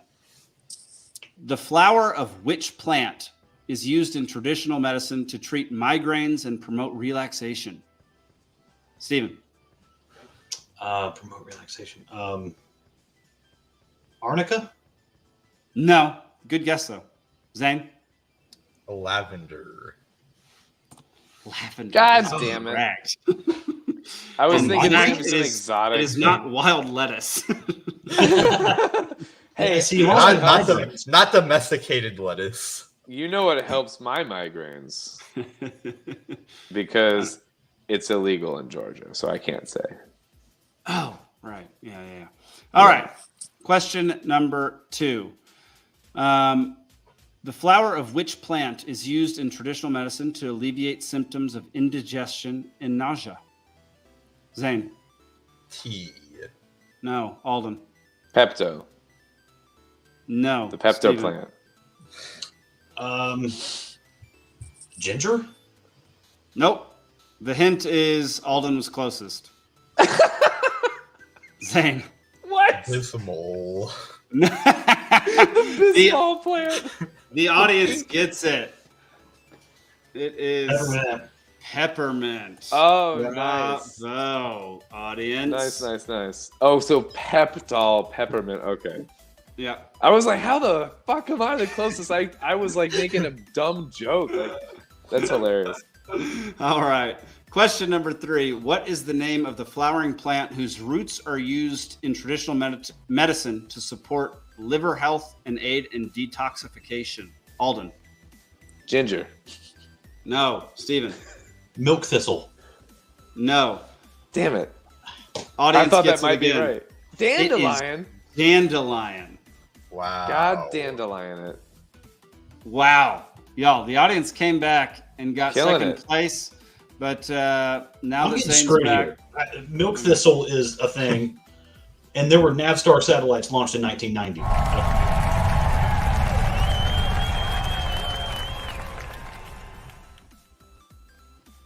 You can milk my I couldn't thistle. handle your rant. Yeah. Yeah, it's been too long since the last time I've seen that graphic. Far too long. Yeah. All right, y'all. Well, that was Libations Trivia. Come back every week. We do that every single week. You can try to beat Zane. We shouldn't even call it trivia. We should call it Everybody Try to Beat Zane. I heard on the last episode there was some rumbling that you might get me to host it so that I didn't just win all the time. You know? Host. At some point, that might be your task for the show, is to host trivia. I bet there'd be good questions, honestly. It would be like when Ken Jennings became the host of Jeopardy. We would never get questions correct. That'd be the issue. That'd be the No. biggest problem. No, I promise they would be really good questions. Like, I've written trivia questions before, and everybody really liked them. Did you guys see that video of when Alex Trebek was doing the NFL column for all the nerds, and no one knew anything about the NFL? Yes. But they were really simple things. Like they weren't like deep cut 90s, 6th round draft picks. They were like, what's an offsides penalty, or things like that, or whatever. What fair catch, I think, was one of the answers, or whatever. Anyway, it was pretty hilarious, actually. Goodness gracious, that's terrible. So we update on the draft. We've now got 6 quarterbacks that went in the top 10. Wait, wow. No, 10. 5 quarterbacks in the top 10. Wow. Okay. Because Obviously, Caleb Williams, Jaden Daniels, and Drake May went 1, 2, 3, and then Penix went number 8, and JJ went number 10. JJ Abrams went number 10. Nice. Yep. Yeah, he'll do well. Interesting. We should have just had a bottom line just with the NFL draft. Well, it's much more interesting than politics, so. Fair enough. Speaking of, this was brought to us by Mr. Stephen Hilton. Let's add it to the stage there. Zach. Maybe? Okay, I'll add it to the stage. All right. Ron Paul, weekly column, Final Nail in America's Coffin. Stephen, since this was yours, why don't you give us the lowdown? Yeah, so, while everybody's celebrating 420 for various reasons, it's obvious that the war party was digging in to celebrate Hitler's birthday by imposing fascism upon us, the citizens of the United States. Is 420 Hitler's birthday? It certainly is, yes, sir. It's my nephew's birthday. Well, there you go. So, oh, no, I didn't know that. Okay. Yeah, so not only did we get the expansion of the FISA Act, or the continuation of the FISA Act, we also got, there was something that basically gives the president to shut down certain websites that are deemed as under adversarial control. Pornhub. Well, whatever it is at the time, because like right now it's TikTok, but, just wait till somebody else gets in charge. The real third rail of this country is porn. No one will say absolutely. it. No, they've driven technological innovation. The porn industry has driven technological innovation on the internet for the last 25 years, unequivocally. The advent of like the MP4 format, various other, the MPEG, various other video formats were pioneered by the porn industry. It's the only reason I learned to use a computer. Okay, like it's the best motivation that there may be. There you go. Well, and if you need any other proof that that's where the innovation is happening, Kanye West is about to launch his own porn site. Oh God! Yeah, the self-proclaimed Christian is about to operate his own porn site. That's exactly right. That's exactly right. He's kind of off the whole Christians thing now. I'm not sure how much he ever really meant it, but it was just a marketing scheme. Yeah, but back to the Ron Paul column here. Sorry. So we passed the foreign aid package. It was like $95 billion, and I think of that 95, there's like 60 going to Ukraine, which even now, with the DEI filter on all the news, Ukraine's getting their ass kicked, and they have been. And throwing money into the incinerator is not really going to help it. So we're giving them another $60 billion to continue losing, basically. And oddly enough, and this is the weird part to me. So after that aid package passed, which by the way, that's why the Republicans want to oust Mike Johnson as Speaker, among other things. But that was like the nail in the coffin for Mike Johnson amongst conservatives like Marjorie Taylor Greene, Thomas Massey, various other GOP people that are propping themselves up as stalwarts of freedom and individualism and the things we crave as libertarians. Not to say that MTG is a libertarian favorite by any means, but people that are trying to espouse libertarian ideals within the GOP, trying to oust Mike Johnson. These are the things that they're clinging to. Mm-hmm. So after that passed, in the congressional chambers, they're waving Ukrainian flags. Yep. Okay. For the last 4 years, we've been told that the American flag is racist. We've been told to be ashamed of it. We've been forced to, watch it burn on college campuses, all that kind of stuff. And I'm not going to get into the flag worship. I get, the libertarian angle with the flags. And I also understand the communist roots of the Pledge of Allegiance to the flag, not the Constitution or the ideals we're supposed to support. Mm-hmm. But it's symbolic when you have a governmental body representing your nation in your nation's legislative chambers, proudly waving another flag. Yeah. After they stole your money, they devalued your dollar. Does it suck going to the grocery store these days? That's why. They just made it harder, and they're waving the flag to show you who rules you right now? It's freaking ridiculous. So It is ridiculous. It was, everybody was diverted, and it just made sense while, the masses are partaking of their opiates almost literally, to just kind of shoehorn this one in there. And it's a bipartisan agreement. If you need any further proof, you're getting screwed by it. So, we've got FISA continuation. We got the precursor to the government just willy-nilly banning TikTok for no reason other than it's under adversarial control. Okay. 4chan, the entire basis for 4chan is a Japanese social media site that became popular in the late 90s. So how's that? Could that be adversarial if Japan says something cross about us one day? Or 8chan. Just like a libertarian website, just a libertarian app. Like they already stated that libertarians were a threat to domestic democracy. terrorists. Yeah. So like it opens up just a world of possibility for like abuse of power, authoritarianism, the president just being able to do whatever he wants willy-nilly. It's I don't know. The nail in America's coffin was the 1913 when the Federal Reserve was created. That was the nail in America. Well, sure. I mean, it's an attention-grabbing headline, and Ron Paul knows what he's doing with that kind of headline right there. Yeah. The final nail in the coffin was when the Articles of Confederation were replaced by the Constitution. I think that was the first nail, and then the Federal Reserve was the final nail. Yeah, I like where Zane's at, but I also like first nail. There you go. Yeah, because that was literally the first thing. There's a lot of nails. Us. Yeah. No, it nailed. So, I mean, the big mantra, even for the so-called conservative types for the last 10 years, has been internet freedom, internet freedom, internet freedom. It's gone. Okay, so we got the FISA stuff. They can detain you without a warrant. They can listen to your phone calls, read your emails, read your text messages, any of that. Check your Pornhub history.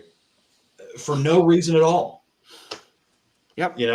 And it's not like they weren't already doing that. Like Snowden covered all of that. They were already doing that after the Patriot Act got passed. They were just spying on all U.S. citizens all the time, forever, watching everything they did. And before Snowden, it was whoever brought our attention to the Echelon Project under Reagan. There we go. Yep. I mean, since phones have existed, they've been listening to them.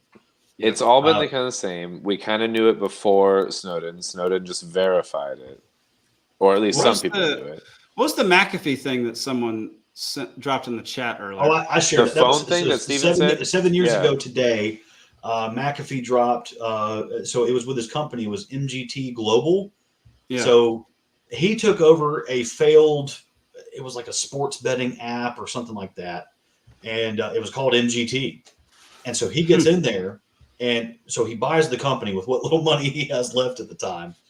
And this is after he's come back from South America, So I don't know if you've seen the Netflix documentary about what he may or may not have done under a hammock with some lady. Let's not talk about that. Right. So he comes back to the States, and all of a sudden he means business, and he takes over this company called MGT. It was a failed sports betting company. He buys it. He becomes CEO, and he renames it. He keeps the name MGT, but it's renamed to McAfee Global Technologies. There we go. And so, and then he hires it was a famous hacker that he hired to be one of his development directors. Angelina Jolie. Elijah, I think his name was, and he had a peer-to-peer file sharing protocol called Demon Saw, and I got some really cool files off of that, by the way. But then he gets publicly listed and almost immediately goes to the OTC markets and then triples his value. And so to be on the OTC market, you're supposed to be like a penny stock.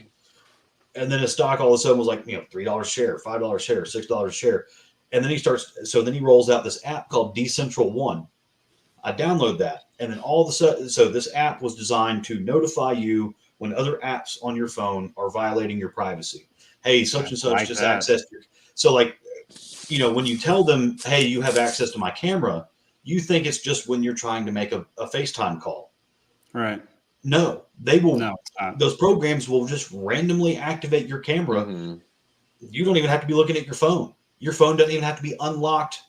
It just Correct. has to be on. I've seen a live like presentation And of this microphone and GPS. Yeah, a guy was just walking through his house, said, "My camera's not on, but this is the feed that is currently going to this app," and it was scanning and analyzing everything in his house, all the products that he had in his house. Wow. And it had little outlines on all of them. And this is all in the saying what they EULA. were. This is all in the EULA. You know, the 7 pages of crap you don't read when you're installing an app. You're like, whatever. I'm just trying to get my discounted sub sandwich. You know, just whatever, give it to me. That's what it's doing. And so, yeah, you know, McAfee rolled out an app that would notify you anytime another app was trying to access your microphone or your camera or your contacts or your gallery. And then he was suicided. And it would say allow or block. And so I had that, and then I was blown away because, you know, I didn't have a whole lot of apps at the time either. But I mean, it was every 10 minutes I was getting an alert from his app. It was like, you know, this app's trying to do this. This app's trying to do that. The worst offender, by the way, was Ibotta, which was like a grocery discount thing. Yeah, I remember that one. Yeah. Yeah. Ibotta was just mining the hell out of me at the time. I had I had to get rid of it. Yeah. Well, it also sucked after a while. Like I used it at the beginning, and then it became basically useless. Well, yeah, because those apps started to get mentioned on the extreme couponing shows that were on TV. They start better. It's almost like that's when the grocers were like, well, we can cut them out of the equation real quick. Yeah. It's like the scratch off thing where like at first there's like a lot of winners and they get you hooked and then they really taper off kind of a thing. Like Ibotta used to be worthwhile and now it's garbage. Like yeah. Zane, bring us back to optimism and tell us that the final nail in America's coffin hasn't been nailed in. Well, or it was 250 years ago or something. I mean, it's kind of easy for Ron Paul to open his article that way. So like, you know, oh, this is the final nail in the coffin because he's over 90 years old. And obviously it's his final nail. I have so much respect brutal. and admiration for Ron Paul.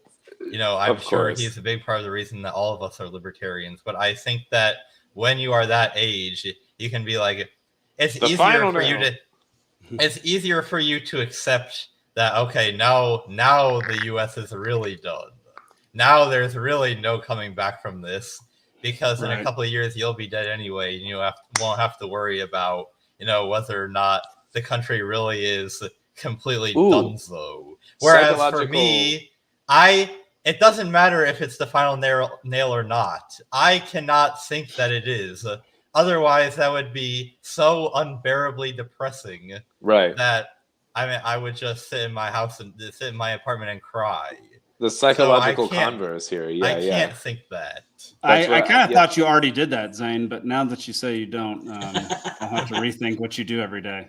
Yeah, well, as a straight white Christian man, DEI would have you do that just as penance.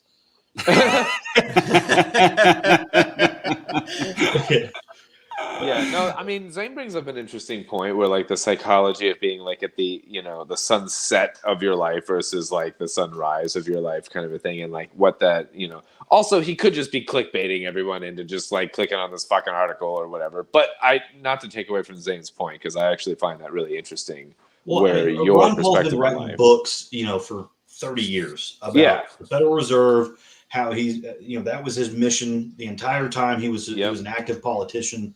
Was haranguing the Federal Reserve, trying to audit. Did he write the Jekyll Island, the Monsters of Jekyll Island or Beasts or whatever it was? Or that was G. Edward Griffin. Okay, thank you. Yeah, so it wasn't him. Creature from Jekyll Island. Creatures, thank you. I was trying to find the creatures in the Black Lagoon. There you go. But so I mean, if you want the silver lining to something, so you know, just look at this generation that's coming up under us, right? So you've got the 18 to 24, although there was an article that we mentioned last week that, you know, 38% of them identify as neurodivergent. They're also more conservative based values, more religious than our parents. So it's kind of the Is it really? genetics people, the tail of the genetics people, the wow, Gen Y, Gen Z. I don't know what they well, are. it's the males. So the males are starting to skew massively conservative, and the females are still leaning liberal. Yeah. But it's a huge swing. Really? It's substantial. Yeah, I didn't know. And then you look at 18 to 24. with everything being on social media, the advent of technology kind of controlling almost every aspect of our lives now. AI kind of creeping in and taking over certain private sector jobs.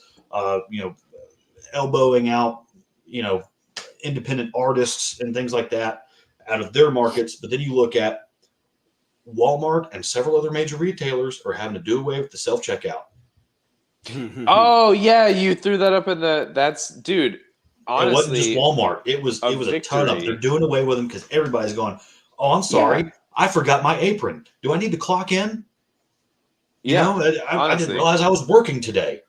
As far as if they're gonna, they can't have it both ways. So I'm actually glad that they're doing this because they can't complain about fucking theft numbers and then put up more fucking self-checkout lanes. So Daily Mail doing what they do with the headlines as well. It's not because they care about customer service; they're just trying to prevent theft.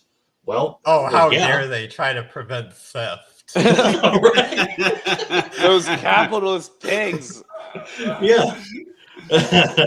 But if you want some silver lining to that cloud, I mean, you got that kind of thing. There are silver lining. There are some beneficial aspects of AI where it's not totally eradicating jobs. It is making life a little simpler. AI will tell you that most of your bleeding is coming from these self-checkout lanes. Right. And to have a human look at that, because that was Amazon abandoned almost as quickly as they rolled it out. The whole, no checkout person at all, no store personnel. Ridiculous. You just walk in and the cameras are watching you the whole time. You know what those were? They had to abandon that model too. Do you know what their technology was, right? Drones from Iran. It was like 600 to 2,000 people in India just watching you shop. Oh, see, there you go. Yeah, just that was the technology behind that program. Was just the virtual people assistant. Watching you shop. Jesus. I feel Zane, like what were you saying? I feel like there would be some comedic potential here if any of us were brave enough to put on an Indian accent, but I'm definitely not going to. Oh, like Abu. Well, but I like the idea of silver linings. Or Abu. Go ahead. I don't know if we want to get into a whole discussion about AI right now. No. I actually tend to think that it's gonna be like any other technology since the Industrial Revolution, where some people will have to change jobs, but in general, it will probably end up with even more jobs than we had before because it will just create so many new jobs and industries. Like an example I like to give people is in 1900, how many personal trainers were there? Not very many, because they had to all be farming or else everybody would starve. So the fact that now we have tractors that will do more farming means that more people can be personal trainers. Right. And so now that we have AI, if AI is able to essentially do the work that people were doing before, well, now there are people that can do other things. So as long as people have functionally unlimited desires, there will always be jobs for people to do. It's a fair analogy. I saw a funny comic this week too, and it had this guy. He was sitting at work. He had a cigarette in his mouth. He's on his phone, and then there's 3 robots in the background that says, "We're here to replace you."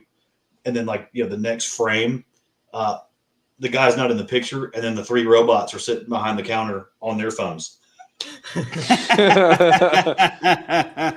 great. Out of all of that, you know what I got out of all that is that I think I'm gonna smoke my last cigarette that I have in the freezer right now. Why do you? I heard the word cigarette because I buy 1 pack of cigarettes a year and I keep them in the freezer. Literally 1 a year on my birthday. My birthday is coming up in May, so yeah, I know it is. So I space it out. I liked the silver lining that Stephen brought in, and I'm gonna have another little bit of good news here. Norway City Council in Michigan votes to officially cease water fluoridation. Yes. Nice. They say the fact is that the science does not support the benefits of fluoride in drinking water, does but not. there is In fact, science it's that the does other way. support the fact that it is detrimental to every system. Yes, in the it's a human known body. fucking neurotoxin, and it's a fucking just an industrial fucking hazardous waste that we are just subsidizing to pour into the fucking municipal water. Like, oh my This is what I'm god. talking about. There's always that pendulum swing, and so there's always going to be a time when what we think is like what we think as the status quo at this time. What is was the name of going that city? Norway. Little Norway. Yeah, It's just Norway. Little Yeah. Norway. No, I'm gonna call it Little Norway because there is a Norway. Norway It's City, New yeah. New Norway. Little Coming at Norway. you. Got it. And it looked like they were right there on one of the Great Lakes too. So Yeah, they're right off the Great Lakes. They have yeah. water. Yeah, the largest freshwater source in the world, I think. Right, the Great Lakes. Like, well, and a lot of that stuff does come naturally fluoridated. And I don't know if you haven't, or if you had a friend that's been on a mission trip to Romania. The water there in a lot of parts smells like sulfur. And there's natural water has its different minerals and things like that, but to put more fluoride in something is and that's what it is. It's what they're putting in the water is either sodium hexafluorosilicate or hydrofluorosilicic acid. It's not the naturally occurring calcium fluoride that your body actually needs to survive in trace amounts when applied topically to the gums. Trace amounts, and you're not supposed to ingest it all day, 8 pints a day or whatever. Well, and then not only that, my lawn doesn't have teeth. The football field down the road at the high school doesn't have teeth, right? Yeah. So, like, what are we doing here? How is this even an economically viable application of, by the way, forced medication of the people? Yes, it is forced medication. And what about an infant that's going to lose all its teeth and it's getting it stored in its fucking brain anyway at this point? Like, what about the elderly or the diabetics or anybody that's on dialysis? Mm-hmm. Because by the way, if you've ever had a family member go on dialysis, that's the first thing they tell you: quit drinking tap water. Yep. Hell yeah. Interesting. I had no idea. Hard metals and Yeah. All right. Bullshit, let's move on to our final topic of the night. Zach, go ahead and put it up on screen, buddy. I get too into fluoride. Sorry. Yeah. Oh, that's one of my hot buttons. Yeah, me too, man. Smart. As soon as this segment is over, she would sell all of her Bitcoin because if she doesn't sell it now, she's going to sell it later at a much lower price. Right. You know what? Bitcoiners don't feel the need to constantly attack gold because we're not threatened by gold. And the reason that we have this failed fiat experiment that has impoverished our nation is because of the defects of gold. The fact that it's not easily portable, it's not easily verifiable, it doesn't offer instant final global settlement. And so you know what? Centralized authorities hijacked it, they papered over it, and we have a system of leverage and rehypothecation that hurts the working class. Bitcoin is immune to all of that. It is the savings account for billions of people that we really need and can most rely on. And it offers that final global settlement that we need. And so gold is the analog version of sound money, but Bitcoin is the digital version. And that's why it's going to be the faster horse in this race. I like that analogy. That's oh my cool. gosh. She absolutely crushed it. It's so hard to listen. Yeah, it's so hard to listen to Peter Schiff talk about Bitcoin. That's all he does now. He's just a Bitcoin hater at this point. Like he seems to think that there's only one possibility for a good store of value, and that's gold, which is don't idiotic. We know, like, as the investor thing is to like the all the eggs in one basket situation. Like, aren't we supposed to diversify? If we're going to talk about diversity, shouldn't it be like diversity of investments or whatever? Like, honestly, is it bad to have investments in various areas? Like, isn't like bullets, investment 101? Bitcoin, real estate, bullets, you say? Yeah, and whiskey. Alcohol. Give me some ammo and whiskey. Yeah. There we go. Can I just take a minute to be grateful that this debate is happening on a mainstream network at all? That's fair. Like, that's fair. There they are on Fox Business, and it's a debate over gold versus Bitcoin, where it's like That's either fair. gold or Bitcoin is way better than fiat Two winners money. there. And they got somebody who can speak well about Bitcoin. Like they've gotten jabroni morons to speak about Bitcoin before. And They had Natalie Varnell is awesome at it. All they had before was WNBA, like speaking for Bitcoin. Sorry. To circle back. Well, and the cool part is what all parties agreed on in that video was screw the U.S. dollar. Yep. Yeah, we can agree on that. That's because fine, yeah. that's it's okay to have some gold. It's a good idea to have some gold. Yeah.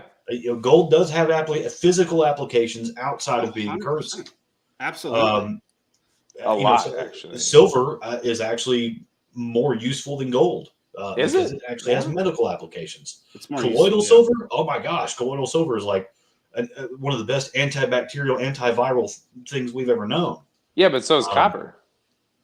Copper's good and too. This is going to get us banned. Is it? It doesn't matter. I'm fine getting banned. I'm just quoting a Pentagon report that came out in 2020. Right. So, yeah, I just thought it was incredibly, I thought massive white pill. First of all, like exactly what Zane said, this is happening on the biggest conservative news platform there is. Yeah. And it was presented in a way that made sense and was very convincing, which they don't always do. And I'm rooting for both sides here. Yeah, exactly. And it wasn't, she addressed the fact that Peter Schiff, all he does is attack Bitcoin. And she was like, no, we like gold, but we also love Bitcoin. Yeah, there's not one answer here. Yeah, exactly. Yeah.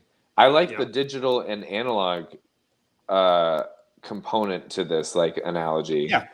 In the sense that I have digital and analog devices both in my house, depending on I don't know, did the goddamn power go out? Then I still got a watch that works. You know what I mean? They both serve a function. And I'm really hoping that the power doesn't go out for Bitcoin, because then we have bigger problems. But if that shuts down, power goes out, Visa doesn't work either. Nothing. If the power goes out for Bitcoin, then we are fucked. We are Stone Age level fucked. But there's still ways around that too. But we're not going to get into that. Speaking of Stone Age, go ahead. Gold is boomer Bitcoin. Do we have time for a quick Austrian economics corner? Yes, please, Zane. Do it. Oh, go ahead. Because for as much as we talk about Bitcoin on this show, which is a lot, I don't think we've ever addressed the core controversy of why all the gold bugs don't like Bitcoin and why they think it'll ultimately be worthless. Because the audience will note that as soon as I started talking, Jake got up and left. So I'm still listening. He's just eating. It goes back to Ludwig von Mises' regression theorem, where von Mises was trying to figure out, okay, so historically societies have used gold and silver as money, but how did people know that gold and silver have value outside of just their physical applications? And what he ultimately figured out was it's the Anunnaki that needed the gold. Sorry. It's like how do we know the price of gold today? Well, everybody looks at what the price of gold was yesterday, and it's probably going to be pretty close to that. But then how did people yesterday know what it was? Well, it was probably pretty close to the day before that, and so on and so forth. And but how did gold and silver originally have value where anybody would even think to give it any value or to accept it in exchange? And it ultimately was because it did have a physical application where you can make, jewelry. In the old times, it would mostly be jewelry, but today it's electronics and stuff. And so the fact that it had a physical use value made it so that there was a market price for it, so that there was some basis that people could build off of as it was becoming money to know, okay, how much is this money worth? And people like Peter Schiff will say, well, there is no underlying use value of Bitcoin, so there is no way that anybody could figure out how valuable it is, so it's not really money. But the problem with that analysis is that, back in the early 2010s when people were first using Bitcoin, I mean, it was not worth very much, but it was worth something just out of the novelty of it. People were like, oh, you'll give me 10,000 Bitcoins for a medium pizza? Sure, what the heck? I may as well. And maybe it'll be worth something someday. Right. And so that is how Bitcoin got a non-zero value from which people could assign it values going forward. If only my into the future and Pokemon ultimately cards were today. worth that much. Yeah, I love it. We should definitely have more segments that involve Austrian economics and citing Ludwig von Mises. Yeah, and the Anunnaki, and muting Alden hardcore for long periods of time. Listening to Eric Erickson, on the radio out of Atlanta the other day, and he said something because there was some guy, I don't know what it was, but he was saying that conservatives open the door for this tyranny, conservatives open the door for that tyranny, conservatives, and this guy, he's like, and you go to this guy's social media profiles, and he says that he subscribes to Austrian economics, so he's a weirdo right off the bat. Oh, God. Good Lord. And I was like, dang, man. Conservatives have opened the doors to just as many tyrannies as like the liberals have. Like it's just like from two sides, just like flooding from both sides. Like it doesn't matter. Well, because what the guy was saying is, when the conservatives were in control of the White House and both houses, right, both legislative bodies, all this horrible crap still happened. Yeah. And then Eric Erickson, tried to, well, that's just moral equivalency. And I'm like, you just negated like all of your previous podcasts with that one statement right there. Like, what you're saying, with how this dude's saying that, like everything that you've ever said about the liberals and the Democrats goes out the window now. It's a prearranged pendulum system where we get like this back and forth thing or whatever. But I tend to believe there's just like a general trend that's already sort of predetermined that we're going to be going down. Oh yeah. I don't know, man. I don't still even listen trust to the guy because every now and then he gives out like a gumbo recipe that's legit. I mean, I'm down with gumbo recipe. That's fine. Yeah. Heck yeah. Do you start with catfish heads? Like that's an old school gumbo recipe, man. There we go. I like the sound of that. Yeah. All right, y'all. Well, that's going to be pretty much it for all of our serious topics for the week. Make sure you drop a like on this video. Share it with your friends. It'll be available in podcast form in about an hour. So if your friends prefer to listen to the show rather than watch it, you can go share that around. If you just want to listen to me drink whiskey as opposed to see me drink whiskey, yeah, it's better ASMR if you can just listen to Alden drink whiskey.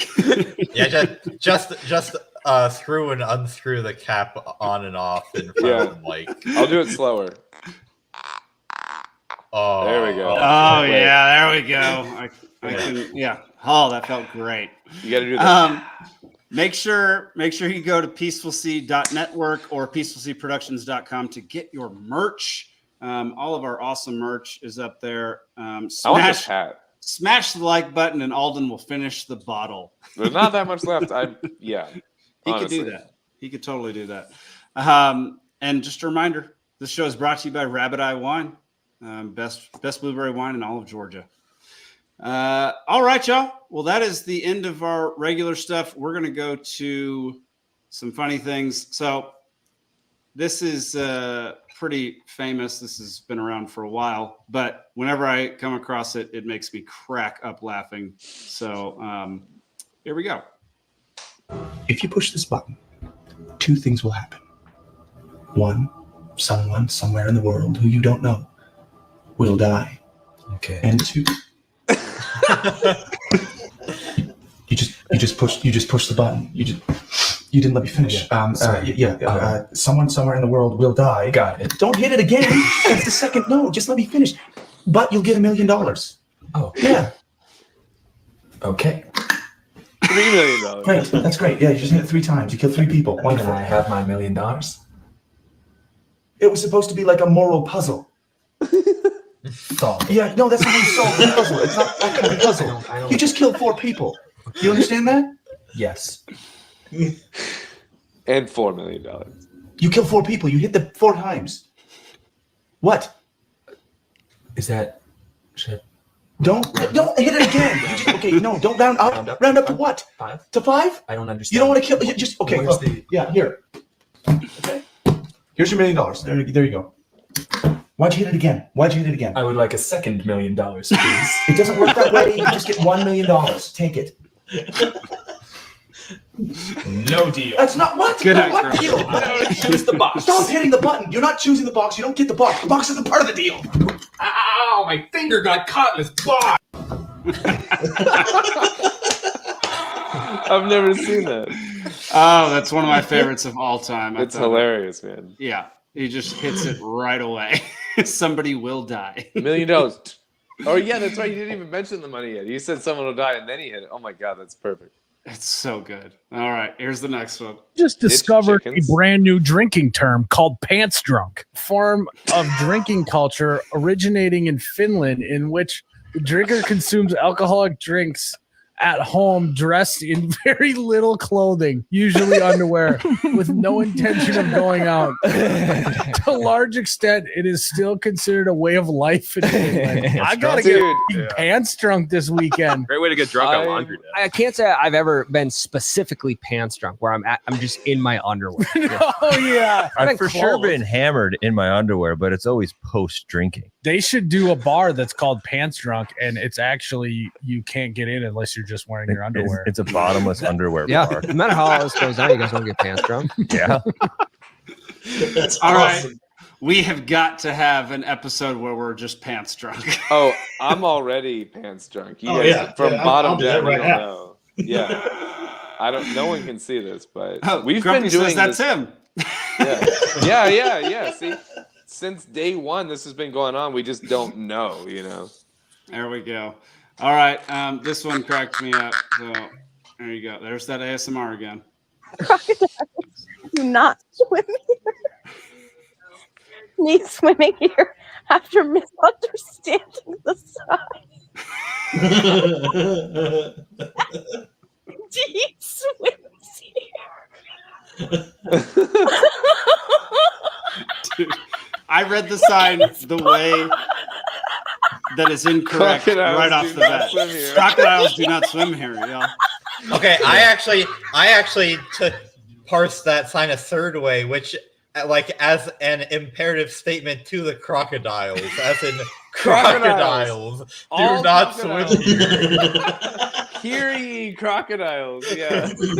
Oh man, That's so good. I like Zane's version best. That's hilarious. Zane's version is the funniest. Oh my god! Please, crocodiles! You should know. People swim here. Like you should. You don't want to go in that water. Have y'all seen the signs? I forget exactly where it is. There's a gas station that's on the way to Panama City. You know, when you're going from Atlanta down to Panama City, Florida, Mhm. and there's a sign by the gas station because they've got these little ponds out back, and it says, Uh-huh. "Do not feed the crocodiles hallucinogens." Wait, what? Oh yes. What? Yeah. I've been out there. It says warning: do not feed the crocodiles hallucinogens. I'm like, What Wait a second. happens? Yeah. Oh gosh, I need to And hear how the do they story know? behind that sign. Yeah. That is And unbelievable. I'm like, do you sell those here? Is that like, Who's giving the gators acid? What is happening? That's yeah. so good. That is All some right. great signage. Final one for tonight. Oh, hey, can I have a straw? I'm sorry, sir. We stopped serving straws in an effort to save the fish. Oh, that's dope. Good for y'all. Well, I think we're ready to order. Wonderful. Well, our special this evening is a wild Alaskan salmon.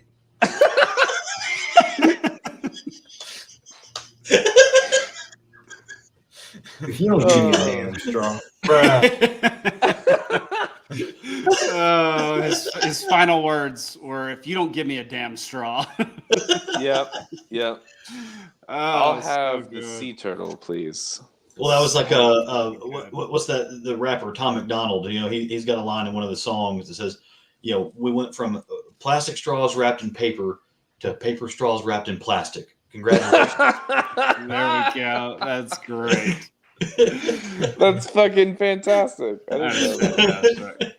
All right, y'all. Well, that's our show for tonight. Thank y'all so much for tuning in. We love doing this show. We love talking about politics, culture. We love doing trivia. Do we love it? Zane loves it, and everybody else can try to love it.